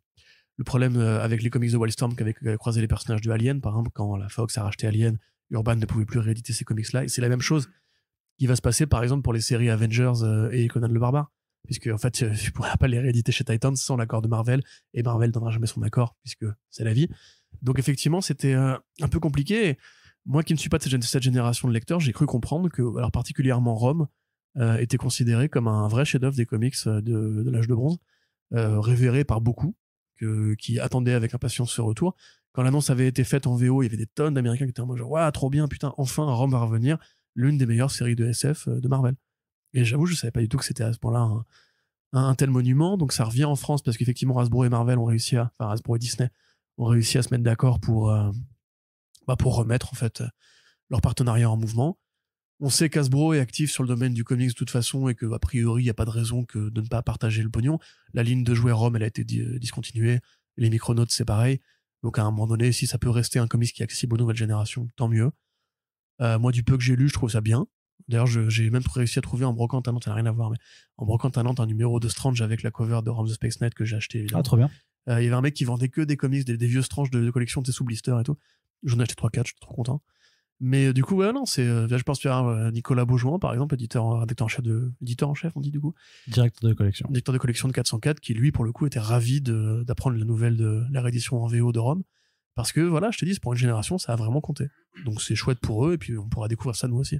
Bah alors oui et non, parce que ça reste un omnibus, donc ça va être aussi un petit peu cher, mais en tout cas, ce qui est aussi important, c'est que les éditions précédentes en VF de Rome d'un côté et des Micronauts de l'autre ne sont jamais allées au bout du bout des séries en tant que telles par rapport à leur numérotation en VO. Et donc la perspective, à mon avis, puisque j'imagine que Panini ne va pas se contenter de publier juste un seul omnibus pour chacune de ces deux séries, ce sera d'aller au bout, d'en proposer. Je crois que c'est au moins 3 omnibus pour Rome et peut-être autant ou juste 2 pour les Micronauts, mais en tout cas d'aller au bout des séries. Et donc que les lecteurs qui ont pu découvrir ces séries, bah voilà, il y a maintenant pas mal d'années, puissent aller au bout et savoir s'ils n'ont pas pris. S'ils sont pas allés rattraper tout ça en VO depuis le temps, en fait, avoir le fin du mot de l'histoire, puisque notamment dans le cas de Rome, en fait, c'est vraiment une série qui a une conclusion qui s'étale sur plusieurs dizaines de numéros et qui a vraiment une vraie conclusion. Donc, bon, bien entendu, ça reste de l'omnibus, donc c'est un budget, donc faut prévoir en conséquence. Et en l'occurrence, de toute façon, il y a un petit peu le temps puisque les albums, c'est annoncé pour la rentrée prochaine. Donc voilà, c'est vu la pagination, c'est du 700 pages avec, on est donc sur 70€ selon leur grille tarifaire. Techniquement, vous avez jusqu'à l'été prochain pour essayer de mettre 70 balles de côté si ça vous intéresse. Je pense que c'est réalisable. Oui. Puis il y aura peu de chances de trouver ça en dehors des omnibus de toute façon. Donc. Bah là non, parce que c'est vrai qu'il y a des gens j'ai vu des gens réagir en disant mais pourquoi en omnibus et tout ça, mais le truc c'est que personne va acheter un tome 3, 4, 5 de Rome the Space Knight. Non, c'est ça. Oui, non, c'est sûr, c'est que là c'est vraiment ce genre de série, c'est comme les Marvel Horror, les vieux comics d'horreur, tu vois, ce genre de truc là, c'est le Tomb of Dracula, à mon sens. C'est sur du lectorat de niche, connaisseur, sur un peu âgé aussi, qui a là pour le coup, c'est vraiment ceux qui ont connu ça aussi dans les années Strange, ce qui commence à dater mine de rien.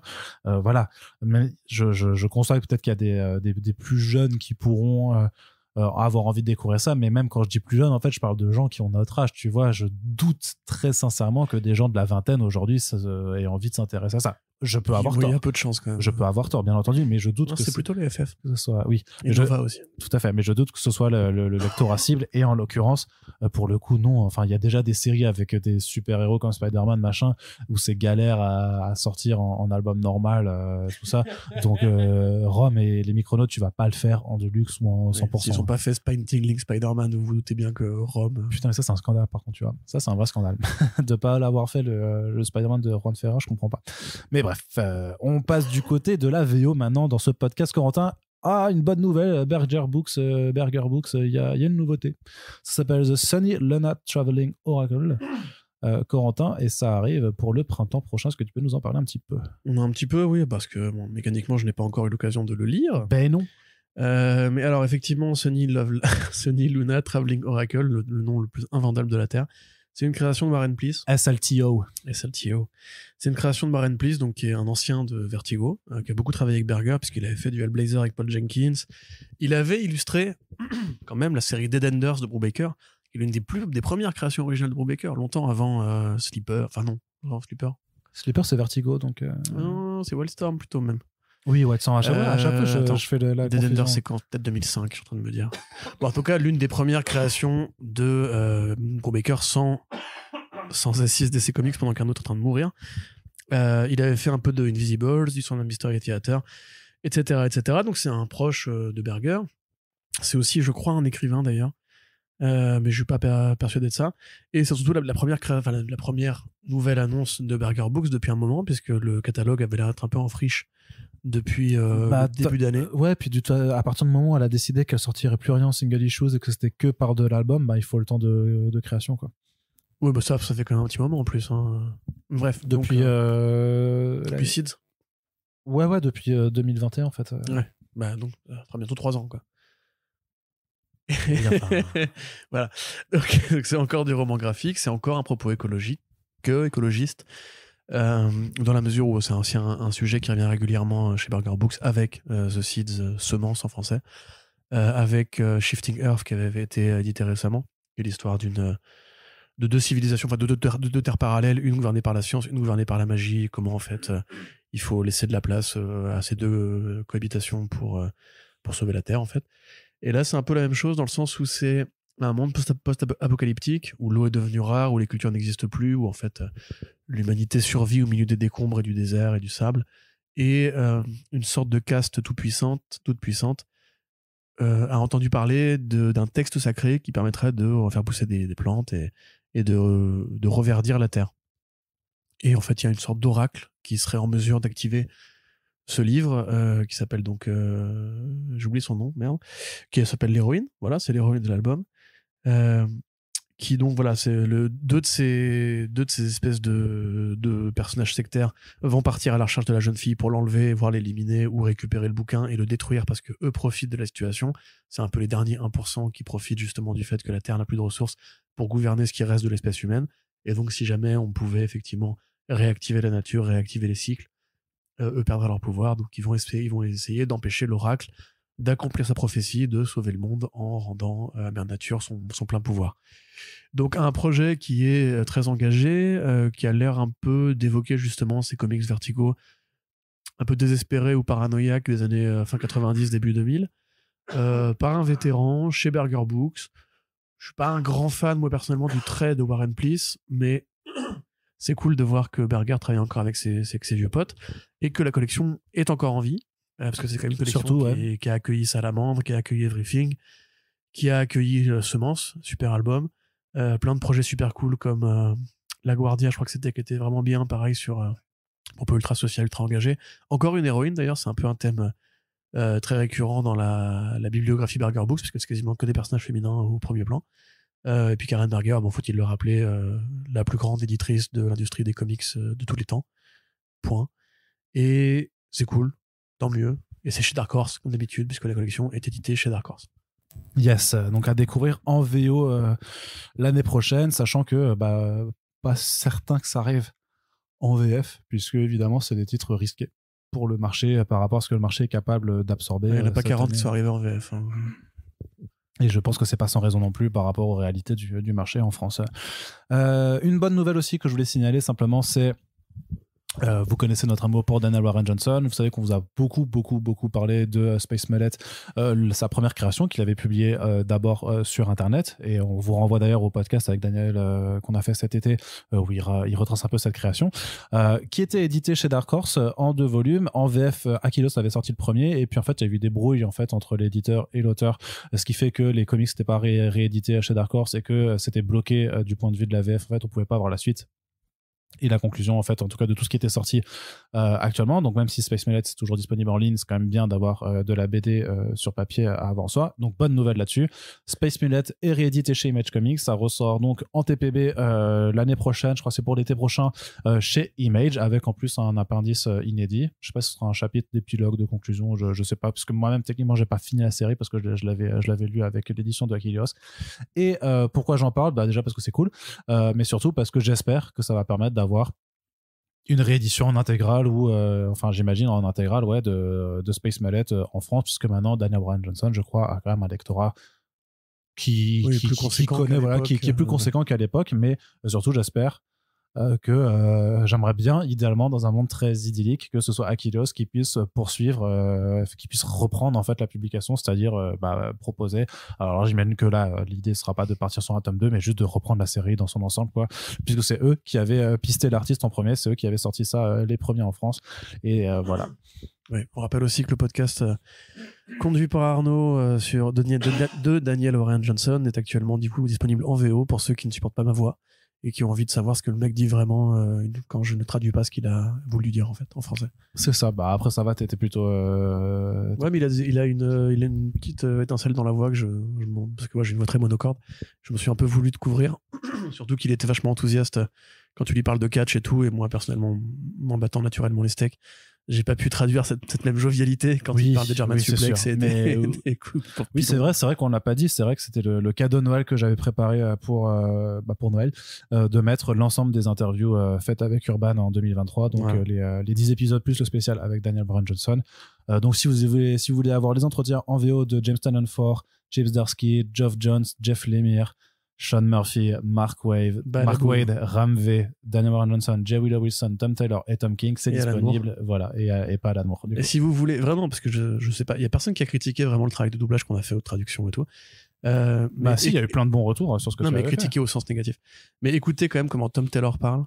Je vous jure que traduire ça à l'oreille avec le flux vidéo, etc., c'est du sport. Parce que le mec, il parle à une vitesse, il bouffe les mots. C'est un vrai Australien. Et en plus quand pendant tout le long t'as la vidéo où il sourit comme un enfant et t'as envie de le baffer en mode genre parle lentement et il te sourit en mode genre t'as pas voulu faire fonction lecture à 0,5. Ah si, j'étais obligé par moment, je l'ai en 0,25 pour comprendre ce qu'ils disent. Allez Corentin, autre bonne nouvelle, enfin bonne je sais pas, mais moi je trouve que c'est plutôt intéressant de le noter, il y a vraiment du Valiant inédit qui arrive au printemps prochain avec Alien Books, puisque donc vous le savez maintenant c'est eux qui ont repris le catalogue des personnages de Valiant Entertainment, puisque Valiant Entertainment en tant que tel maintenant c'est juste une entreprise de gestion de droit, de gestion de licence, donc c'est Alien Books qui s'occupe de publier. On en avait déjà parlé parce qu'en fait ils s'occupaient de rééditer et de terminer en fait les titres qui avaient été amorcés en 2023 chez Valiant même. Et donc là par contre on sait qu'il y a des nouveautés, notamment un titre, alors pour le coup il n'y aura pas de il n'y aura pas d'ongoing, c'est plus des mini-séries, c'est même des mini-séries avec un format assez particulier. Faudra qu'on y revienne sûrement après parce que c'est des book one of two, tu vois, c'est des trucs en 2 parties mais avec une pagination plus conséquente, et je suppose que sur la fabrication ce sera pas du single issues tout mince et tout ça. Je pense qu'ils feront un dos carré pour avoir quelque chose quand même un petit peu objet qui soit un peu plus que le standard qu'on peut avoir chez Marvel, DC ou Image. Mais en tout cas il y a Bloodshot Unleashed Reloaded de Dennis Camp, donc en fait la suite de Bloodshot Unleashed qu'on avait dont on se disait bien que c'était beaucoup trop court pour tenir en 4 numéros quand t'annonces combien quoi, 20 psychopathes 27 ouais. Et que tu fais 104 numéros, effectivement c'est un peu dommage. Voilà, donc ça c'est plutôt cool. Donc par contre John Davison ne sera pas de retour au dessin, ce sera assuré par Mauro Montella au dessin. D'ailleurs tous les artistes qui se sont allés récupérer je ne les connais pas, je sais pas oui c'est ce que j'allais dire, oui, c'est plein sûrement peut-être talentueux. On attendra de voir les planches intérieures pour juger sur place, mais en tout cas c'est des artistes qui sont les récupérés, qui sont j'imagine peut-être inconnus en tout cas sur le marché américain, donc à voir. Mais en tout cas je suis quand même content d'avoir ce qui visiblement est la suite donc de Bloodshot Unleashed, et donc on va voir la suite de ce combat contre effectivement les 27 living weapons, des armes vivantes, enfin d'autres personnes qui ont été aussi victimes d'expérimentation par le gouvernement américain pour en faire des super soldats et des armes vivantes littéralement, et qui ont forcément tous pété un câble. Ce sera plutôt plaisant, ce sera à partir du 13 mars prochain. Et un autre titre aussi qui fait plaisir, puisqu'on en avait déjà eu avant, c'est le retour de Britannia de Peter Milligan. C'est une série c'est un ensemble de mini-séries ce qui se passe en fait à l'époque de la Rome antique, où on suit en fait le premier détective de l'histoire tel qu'il s'appelait, c'est Antonio Axia, vraiment donc un légionnaire, mais qui mène des enquêtes où généralement en fait toujours l'enquête en question va aller sur du paranormal à la fin. Alors l'avantage c'est que les premiers volumes étaient illustrés par Juan José Rip, qui a quand même un trait assez ouf quoi, et vu que c'était du Milligan, c'était très sombre, il y avait du cul aussi, c'était assez sanglant, donc il y avait vraiment une ambiance assez poisseuse. Voilà, en tout cas Corentin est un grand fan de Britannia. C'est super bien. Enfin, voilà. Si vous êtes dans ma sphère démographique de fans, d'autant qu'encore une fois, pour le rappel, que ce soit John Davis Hunt ou Juan José Rip, il y a un léger héritage Frank Whiteley-esque / Joe Darroyen.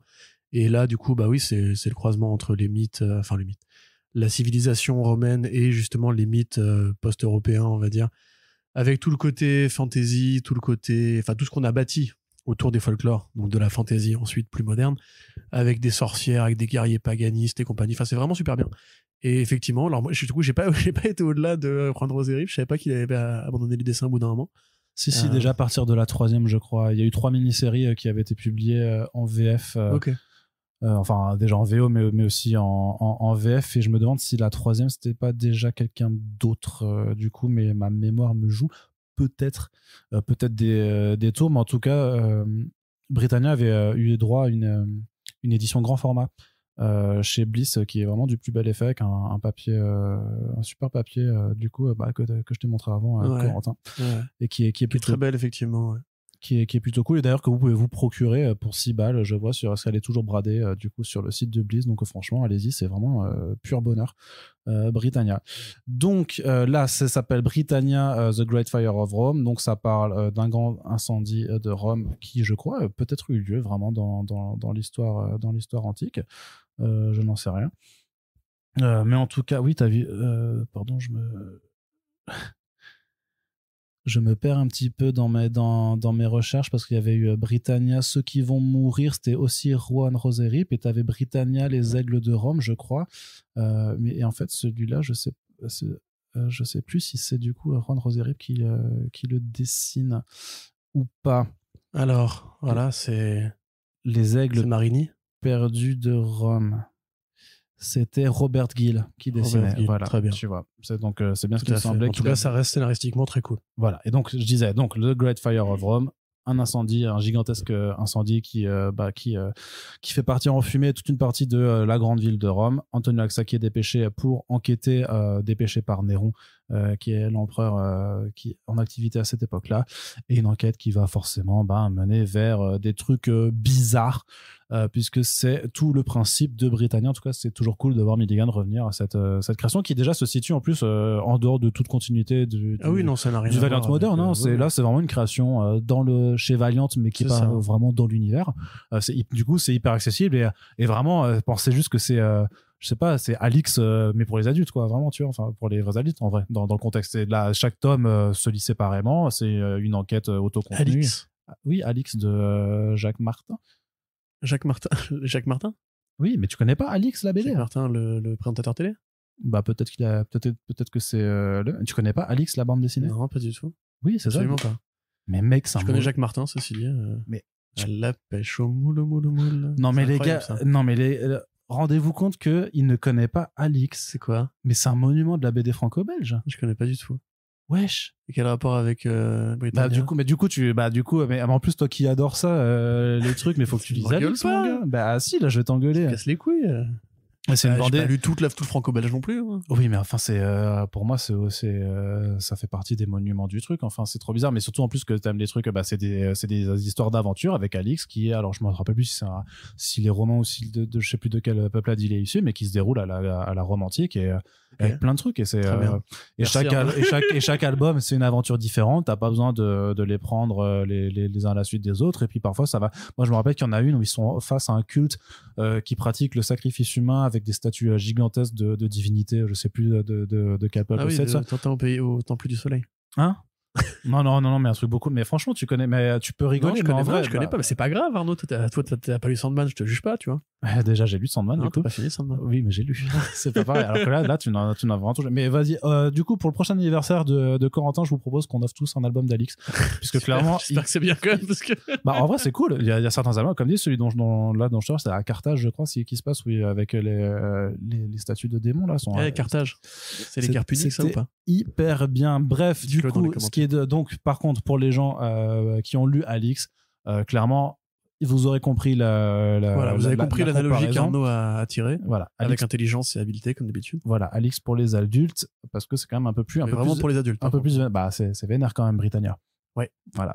Allez Corentin, voilà, maintenant que tu fais le malin, on va te laisser la parole pour l'annonce de Marvel qui t'a fait hyper plaisir. Quand je te l'ai envoyé, t'as fait putain trop bien, je kiffe, c'est vraiment ce que j'attendais le plus. Non, j'ai bondi. Je me suis cogné la tête au plafond en sautant de joie.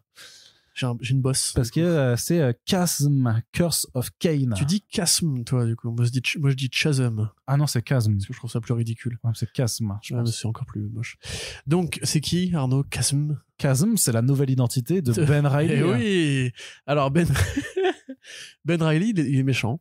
Maintenant, parce que depuis la Beyond Corporation mes genoux, il s'est fait. Vous le saurez dans le magnifique omnibus qui sortira bientôt chez Panini. C'est vrai. Mais du coup, voilà, Ben Reilly, il est pas content parce que il aimerait bien être Peter Parker à la place de Peter Parker. Surtout qu'il a été manipulé, on lui a enlevé une partie de ses souvenirs et notamment la partie de sa mémoire Peter Parkerienne qui est la bonne. Du coup, c'est plus vraiment un clone, c'est juste un mec qui a la même gueule que Peter Parker. Et ça l'énerve quand il ressemble à Peter Parker parce que c'était Gus qui lui avait dit hey, Peter. Et il avait répondu non, c'est pas moi. Et après, plus tard, il a recroisé Gus. Gus lui avait dit hey, Peter. Et il a dit c'est pas moi, putain, tu me fais chier. Et il l'a tué avec Madeleine Pryor. C'était vachement bien ce passage. Donc, dans l'arc, le crossover Dark Web, la toile noire, où en fait, chez Marvel, ils ont eu la bonne idée de se dire hey, on a un clone et il est pas content d'être un clone.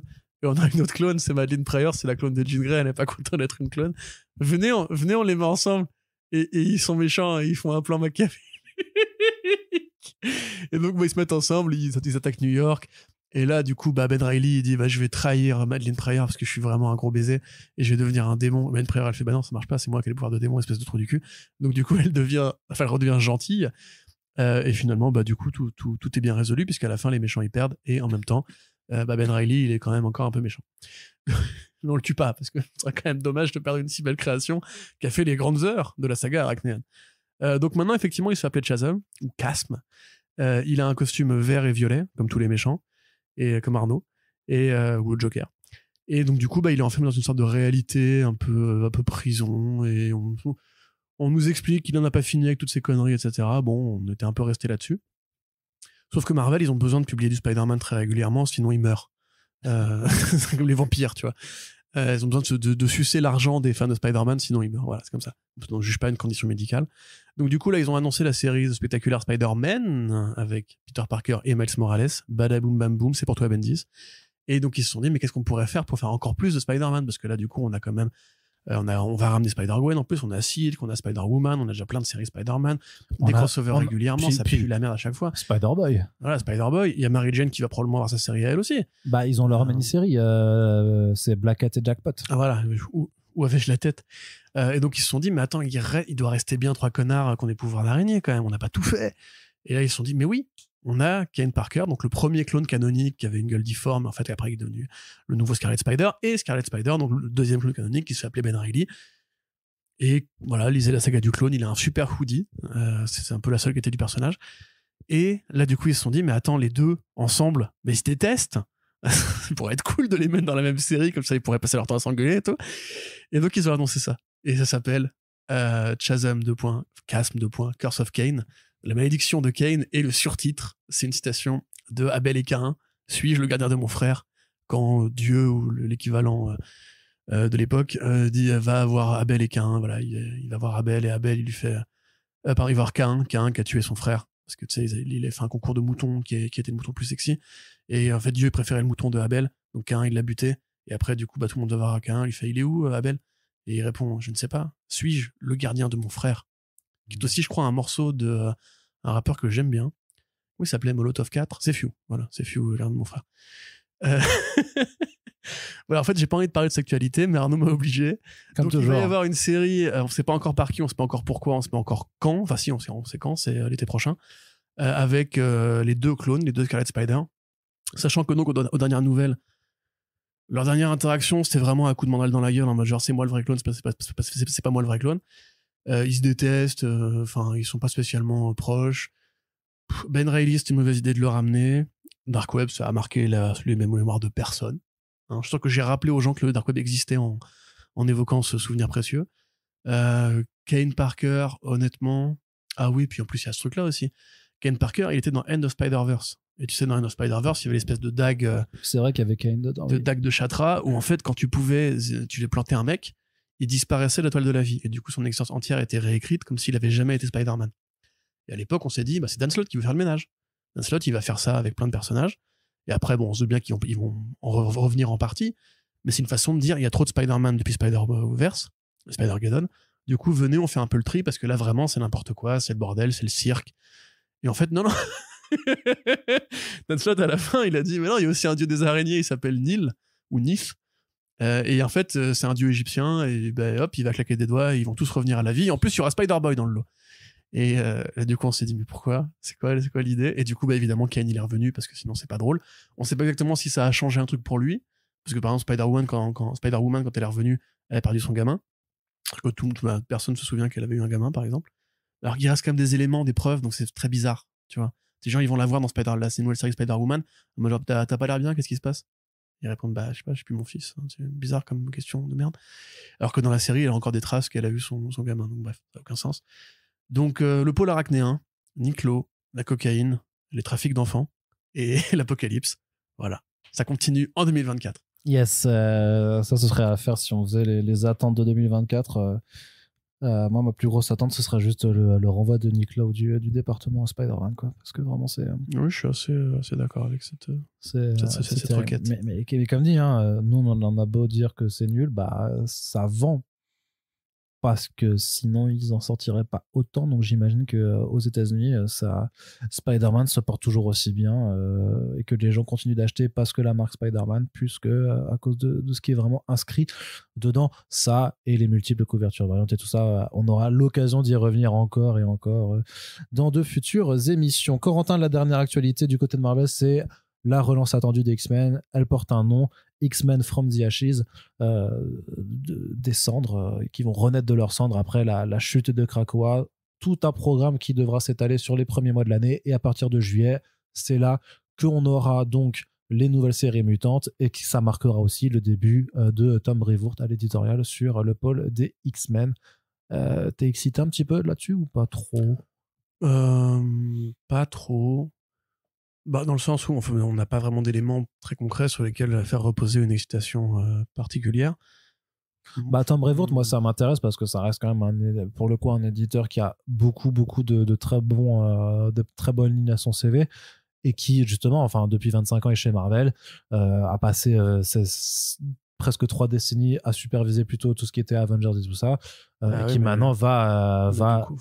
Du coup, tu réponds à ta question. Récemment, les Avengers, sous la supervision de Brevoort, c'était pas exceptionnel, tu vois. Non, mais attends, t'as autant les Avengers de Aaron que les Avengers sous Bendis, c'était la même personne. Oui, non, certes. Donc, mais la compagnie... qu'il ait fini par se fatiguer au bout de 25 ans à faire les mêmes personnages, à la limite, c'est justement mais la compagnie a évolué dans une direction, tu vois, et c'était Jordan D. White, là, X-Men, ouais. C'est ça, ouais. Moi, je trouvais que c'était bien, même après le départ de Hickman, il y avait encore des idées, des séries et tout.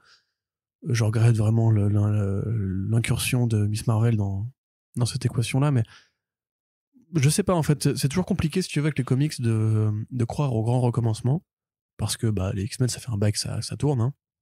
Je veux dire, ils sont tous morts là au moins 3 ou 4 fois. Ouais, mais disons que tu avais quand même une période de stabilité intra-Krakoen, on va dire, depuis 2019, tu vois. Là, c'est une période, ça aura duré 5 ans en tout et pour tout. C'était cette grande période. Oui, non, je suis d'accord. Tu vois. Mais à la limite, moi, cette période-là m'intéressait plus parce qu'on a déjà vu beaucoup les X-Men se mélanger au reste du monde. Aussi, les comics, ça commence à avoir un certain âge. Et on a déjà eu des chefs-d'œuvre. On a eu plein de chefs-d'œuvre des X-Men avec Grant Morrison, avec Chris Claremont, avec tout un tas de scénaristes très, très, très talentueux qui sont passés dessus. Même Joss Whedon, c'était bien. Oui, alors j'ai pas lu ça pour le coup, Joss Whedon. Je suis pas un très grand expert des X-Men, mais. Cassaday aussi. Même Bendis, encore une fois. Mais tu vois, voilà, c'est plus compliqué maintenant de réinventer la roue à chaque fois ou de nous dire, voilà le nouveau grand chapitre d'un truc qui, en fait, Bon, c'est un autre podcast, en fait, à faire, mais simplement, c'est cyclique. Les comics, on revient toujours au point d'origine, on le sait. Mais moi, j'aurais bien aimé, limite, qu'on pousse l'idée de Krakoa comme un truc tangible et définitif. Sans forcément dire les X-Men vont rester sur Krakoa, mais en disant, voilà, c'est un monde de fiction. Dans ce monde de fiction, il y a une cité, une cité-État, un État-nation qui existe maintenant, qui fait partie du grand bal mondial, et on voit comment on peut jouer avec ça au niveau géopolitique, au niveau scientifique, au niveau philosophique, sur le très long terme, plutôt que juste dire c'était une période et elle est finie, maintenant on va revenir à un truc plus classique avec des X-Men qui vont se mélanger aux Vengeurs, avec des X-Men qui vont tabasser des mecs aux quatre coins du monde et compagnie. Parce que ça reste quand même, parce que la période Krakoa, c'était quand même une forme de rupture avec le rêve de Xavier, c'est-à-dire de faire coexister l'espèce mutante avec les êtres humains. Donc, quelque part, tu peux dire, est-ce que ça avait vraiment vocation à durer éternellement, sachant que c'est en contradiction quand même philosophiquement, justement, avec l'idée première je sais pas, de Xavier. Il y a des pays qui ont été isolationnistes pendant très longtemps et qui ont fini par s'ouvrir au reste du monde, tu vois. Enfin, moi, c'est pas une critique des séries qui vont venir, qui sont peut-être très bien, j'en sais rien. C'est plus, on avait un truc qui était vraiment original à l'échelle des comics. Enfin, non, parce qu'il y a eu Genosha, etc., mais qui était vraiment original, en tout cas à l'échelle éditorialement parlant, c'était quand même intéressant d'avoir ce pôle séparé. Après, je pense qu'ils en ont fait trop. Exactement. Tu vois, mais... Et voilà, moi, c'est plus, encore une fois, l'impression qu'on revient au point de départ, comme quand, encore une fois, le run de Dan Slott s'est achevé. J'étais pas fan du run de Dan Slott, mais il avait été quelque part. Et après, il fallait revenir. Non, en fait, tu seras plus un milliardaire qui a ta boîte, tu vas plus être un grand diplômé, tu vas revenir à la fac, tu vas revenir dans la galère. Et tu te dis, mais j'ai déjà lu ça, je l'ai lu bien, je l'ai lu sous plein de formes différentes. Et moi, c'est plus ça qui m'agace, en fait, c'est que encore une fois, je pense que les comics ont un énorme problème avec le fait de rester un art figé.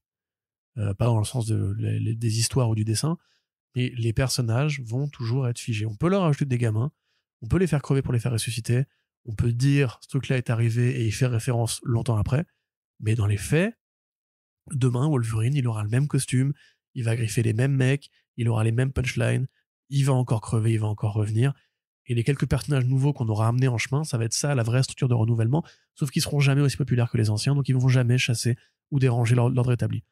Donc non, mécaniquement, j'ai du mal à m'enthousiasmer pour un relaunch qui est juste le 1000e relaunch d'une saga qui est très très longue maintenant, quoi. Ouais, bah, sauf que comme dit, ça faisait depuis... Enfin, il y a eu un relaunch en tout et pour tout dans cette période-là pour le titre principal X-Men, donc ça, c'était quand même plutôt bien de ne pas en avoir un chaque année. Tu peux très bien aussi imaginer que ce sera quand même que les nouvelles séries vont faire avec l'après Krakoa et de comment tu te réintègres au monde humain quand tu as été isolationniste pendant 5 ans et que surtout que Orkis a voulu te faire passer pour des mais moi, massacreurs des massacreurs. Ça me paraît moins intéressant que juste suivre la structure politique d'un pays ou d'une nouvelle civilisation. C'est quoi l'ancienne civilisation? C'est 5 ans d'histoire et de drama interne un peu tragique, et je te dis, moi, en fait, même les traditions qui ont été créées, le Hellfire Gala, le côté vraiment étatique des X-Men, ça m'intéressait plus que de me dire bon bah voilà, ça va redevenir en fait une nacelle de super-héros au sein d'autres nacelles de super-héros.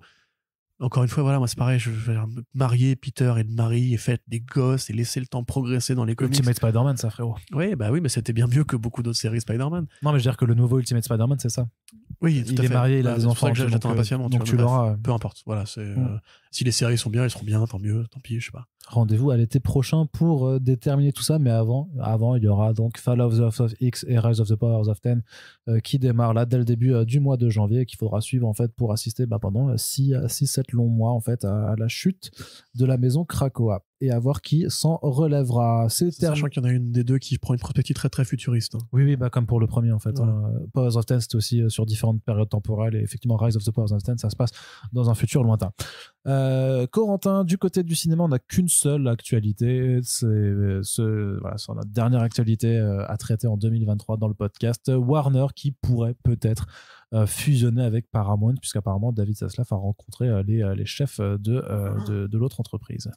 Oui, toujours dans la même optique, nous sommes des corporations d'un secteur qui n'est plus le secteur dominant, si tant est que ça l'a déjà été de toute façon, mais où la culture est devenue aussi un élément de fédération autour desquels on articule des médias et des pôles, des pôles de communication et des pôles d'influence politique, etc., qui fait que beaucoup de grands groupes en fait ont peur que la vilaine tech soit devienne autonome et n'ait plus besoin du cinéma et des séries télé et des médias, parce que c'est aussi des groupes médiatiques, c'est les groupes comme Warner, les groupes comme Paramount, qui sont des chaînes d'information, ils ont des chaînes sportives, et donc dans l'idée de pas laisser, parce que c'est une grande peur qui date aussi de l'apparition de Netflix, où on a vu d'un seul coup apparaître une sorte de boîte champignon qui faisait de la location de produits qui appartenaient à d'autres boîtes un jour, et qui est devenu en fait, qui a obtenu une action en bourse beaucoup plus riche, beaucoup plus élevée que les groupes traditionnels, et aussi parce que je pense c'est une logique du du late stage capitalisme, comme on dit, tu vois, c'est-à-dire que il faut devenir plus gros et plus gros et plus gros et plus gros jusqu'à ce qu'à la fin il reste plus que 3 boîtes aux États-Unis qui feront à peu près tout, quoi. Mais pourquoi pas juste une, hein. Pourquoi pas juste, alors ça techniquement c'est censé être illégal, mais bon, ça sera jamais appliqué. Mais donc effectivement Zaslav, déjà même avant de fusionner ou de racheter Warner Bros, il avait déjà fait une autre fusion acquisition, donc ce sera jamais que la troisième pour lui. Il connaît la routine, il connaît la mélodie. Là, ils ont déjà réussi à rembourser 10 milliards sur la première année de l'endettement contracté de 55 milliards pour acheter Warner Bros. Enfin, racheter et financer la fusion, parce que c'est pas juste ça, hein. C'est pas genre, on va payer telle somme. Il y a aussi des frais structurels qui vont venir ensuite. Donc là, ils sont à 40 milliards, je crois. Après toutes les annulations et tous les plans de départ et compagnie, ils étaient très fiers de dire, ouais, on a économisé 1 milliard en films qui ne se feront jamais. Donc là, c'est un peu ce qui risque d'arriver aussi. Il a rencontré effectivement les partenaires de Paramount Global, je crois, qui est donc le groupe Paramount en termes de cinéma, en termes de séries télé, en termes de chaînes d'information, de groupes sportifs et compagnie, qui est en dette actuellement. Et c'est un groupe qui justement ne pèse plus aussi lourd qu'avant. Il doit peser dans les 10 milliards à peu près s'ils veulent prendre les parts qu'ils veulent prendre. Donc 10 milliards, c'est pas du tout énorme, hein. C'est pas le prix de Disney, c'est pas le prix de Netflix, c'est pas le prix d'Amazon, c'est pas le prix de tout ça. Effectivement, c'est pas inenvisageable de se dire que de toute façon, s'ils rencontrent David Zaslav, c'est que eux ils comptent se faire racheter, hein, de manière ou d'une autre. On rappelle, hein, la Fox, c'est pas genre une opéra agressive. C'est pas Disney qui est arrivé, qui a dit les gars, maintenant moi je veux la Fox. La Fox, elle rencontrait déjà différent, parce que les actionnaires, en fait, ça les intéresse de se faire racheter. Si tu te fais racheter, généralement, le prix de ton action va monter, donc tu vas faire un bénéfice, et en plus tu peux être payé en actions ou en dollars, et donc tu peux rester copropriétaire ou coactionnaire d'un groupe qui va être plus gros et qui va être plus important, etc., etc. Le rachat de la Fox par Disney, il avait été voté par les actionnaires, il a été voulu par les actionnaires, il a été négocié avec le conseil d'administration. C'était pas du tout genre quand une méchante boîte veut racheter une plus petite boîte pour éliminer la concurrence. Là, c'est vraiment juste une logique de centralisation qui naît d'un commun accord à Hollywood. Que voilà, en fait, les studios traversent des crises année après année. Il y a eu la crise Covid, avant ça, il y avait eu la crise streaming qui avait buté le marché du DVD. Et là, il y a d'autres nouvelles crises qui apparaissent. Tu vois, la diversification des loisirs, par exemple, qui fait que le cinéma est plus un art aussi dominant qu'avant. Que les séries télé, il y a une telle offre, une telle concurrence, que le streaming, on l'a bien vu, la bulle elle a éclaté. Il y a d'autres trucs, voilà, qui, encore une fois, la concurrence de la tech, la concurrence des IA, parce que les IA vont rendre la tech encore plus forte. Donc il y a plein de trucs qui font que pour citer Logan Roy ou je sais plus quel personnage de Succession, l'objectif c'est de devenir un mastodonte tellement énorme que les bourrasques qui vont arriver, en fait, tu ne trembleras plus. Tu vas pas plier comme le roseau, tu vas être gros comme le chêne, etc. Donc, a priori, ce qui pourrait se passer, si Zaslav a l'accord de son conseil d'administration, si Paramount a l'accord de son conseil d'administration, c'est effectivement une fusion-acquisition. Donc, on rachète Paramount, on l'intègre à Warner Bros. Discovery. C'est de la prospective, hein, c'est pas sûr du tout que ça arrive au final. Et là, on reprend le cirque habituel. C'est-à-dire qu'on va encore une fois annuler des dizaines ou des centaines de films pour éponger les coûts de la fusion. Et des deux côtés, hein. On va annuler des productions Warner, on va annuler des productions Paramount. On va calculer les doublons de poste.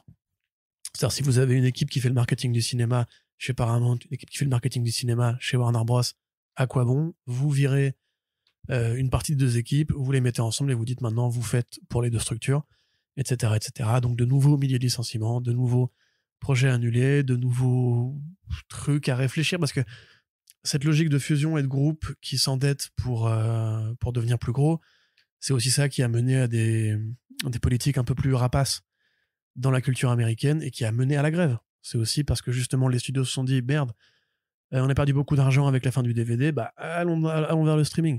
Allons vers le streaming et du coup imposons de nouvelles règles qui vont nous favoriser, nous, parce que c'est un nouveau champ d'expérimentation.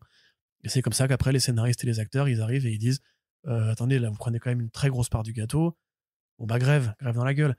Et donc grève, ça veut dire série ou projet annulé, ça veut dire des studios qui ne remplissent pas leurs objectifs, donc qui traversent encore une fois la même tempête et qui prennent du vent encore plus fort dans la gueule, donc qui disent on va se concentrer sur les valeurs sûres, ou alors on va encore racheter un groupe parce que ça montre bien qu'on est à la merci des grèves et que donc il faut qu'on soit plus gros. Enfin, je vous fais pas tout le cycle, mais voilà.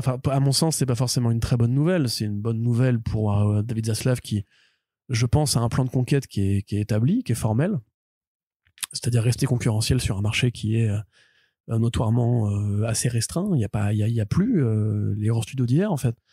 Aujourd'hui, vous avez Disney, Fox, Hulu, c'est déjà un pôle qui est assez énorme, avec Disney+, et tout, puis toutes les chaînes de télé qui vont avec.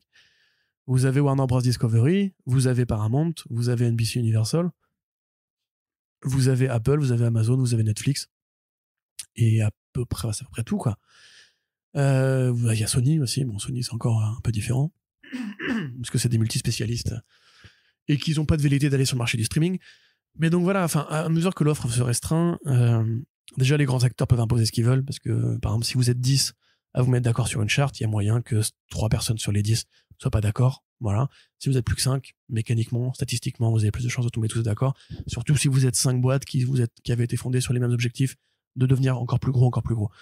Donc ça peut poser des questions à terme sur l'écosystème hollywoodien, sur les retombées positives éventuellement que ça pourrait avoir, positives ou négatives que ça pourrait avoir sur justement le financement de la culture aux États-Unis.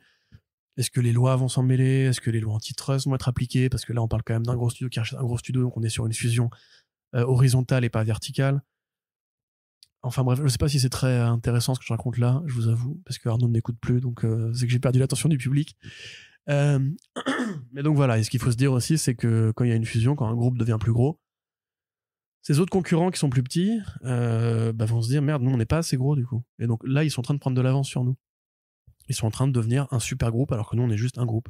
Et donc, il n'est pas impossible que demain, si Apple veut racheter NBC Universal, si Prime Video veut encore racheter un petit du cinéma comme ils avaient déjà fait avec la MGM, pour devenir pareil, encore plus gros.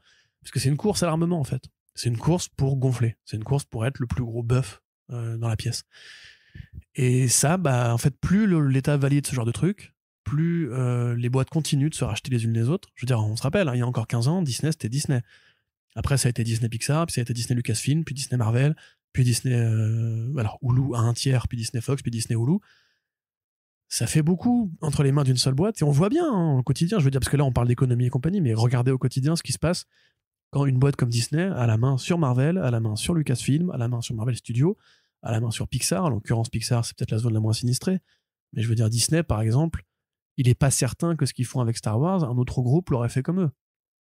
Tu vois, avec l'objectif de pousser la plateforme Disney+, avec l'idée de faire du for the fans, en prenant Dave Filoni, qui est un peu le préféré des fanboys de Star Wars post-épisode 9, enfin post-épisode 8 surtout, parce que c'est l'épisode 8 qui a vraiment divisé.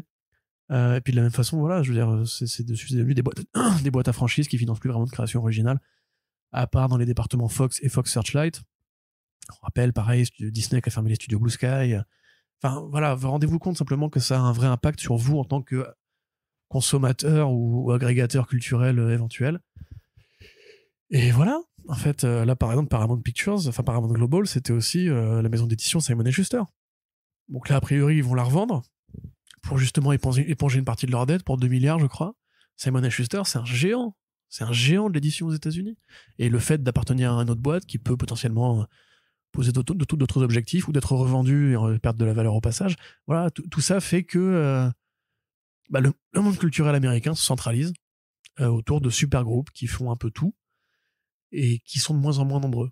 Donc par exemple, ça veut peut-être dire que demain, ils seront que 3. Ou effectivement qu'il y aura plus que, si on suit la piste logique et que Disney à terme finira lui aussi par se faire racheter par une plus grosse boîte, parce qu'il n'y a pas de raison au bout d'un moment que eux fassent chemin solitaire, parce qu'à un moment donné, il n'y aura plus de boîte à racheter. En fait, c'est aussi ça qu'il faut se dire. Enfin, il n'y a pas 40 studios à racheter tous les ans.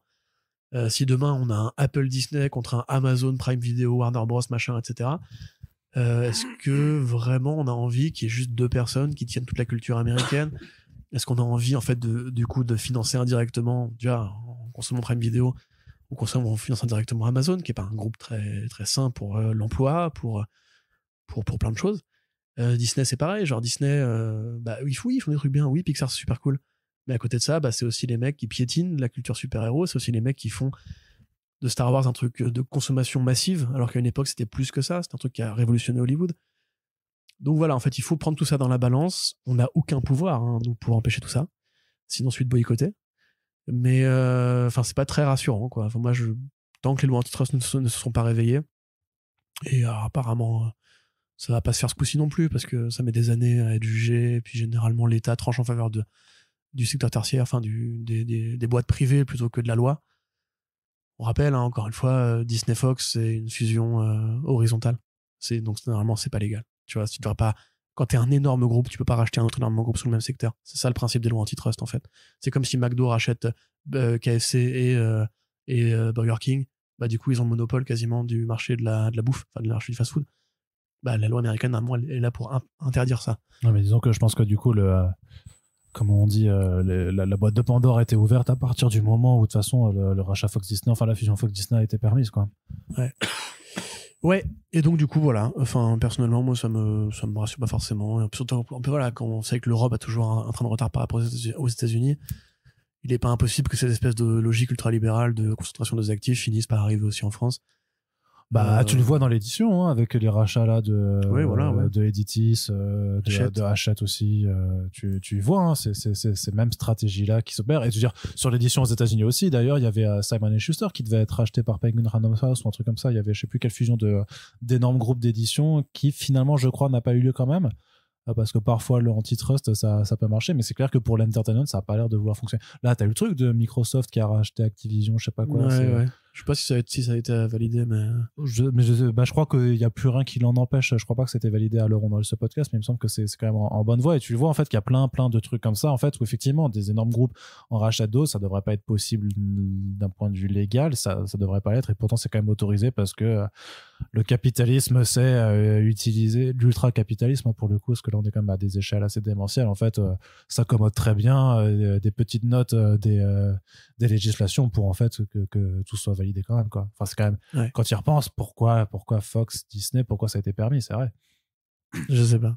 Autant AT&T et Warner c'était de la télécom et un studio, donc tu dis que c'est quand même deux pôles très différents. Là pour le coup Fox et Disney c'est littéralement le même secteur, tu vois. Ça a d'énormes conséquences sur l'emploi juste en Californie par exemple, tu vois, ou sur le nombre de films qui ont été annulés, ou le nombre de studios qui ont été fermés, tu vois. Donc je sais pas, après c'est au pouvoir public de s'emparer du sujet. Très bien. Eh ben écoute, vive les pouvoirs publics. On en reparlera très certainement. Ouais. Non, mais on en reparlera de tout ça en 2024 puisque voilà, là on se quitte sur cette dernière actualité. C'était donc le dernier front page de 2023. On espère que l'année elle a été satisfaisante pour vous en notre compagnon. On espère que vous avez pris du plaisir à écouter ces podcasts autant que nous en avons pris à en faire, et on vous en remercie si ça a été le cas, et on vous remercie de nous avoir écoutés. Puis on se dit à tout doux bientôt, parce qu'il n'y aura pas de trêve de la nouvelle année, les nouvelles émissions elles arrivent dès le 2 janvier. De toute façon on est prêt à enchaîner, et puis forcément en plus avec le début d'année, les podcasts déjà enregistrés, FIBD qui arrivait, tout ça, vous le savez, voilà, il y aura plein de trucs qui arriveront en 2024 également. Merci à toutes et tous de nous écouter, et à très bientôt pour le prochain podcast. Salut.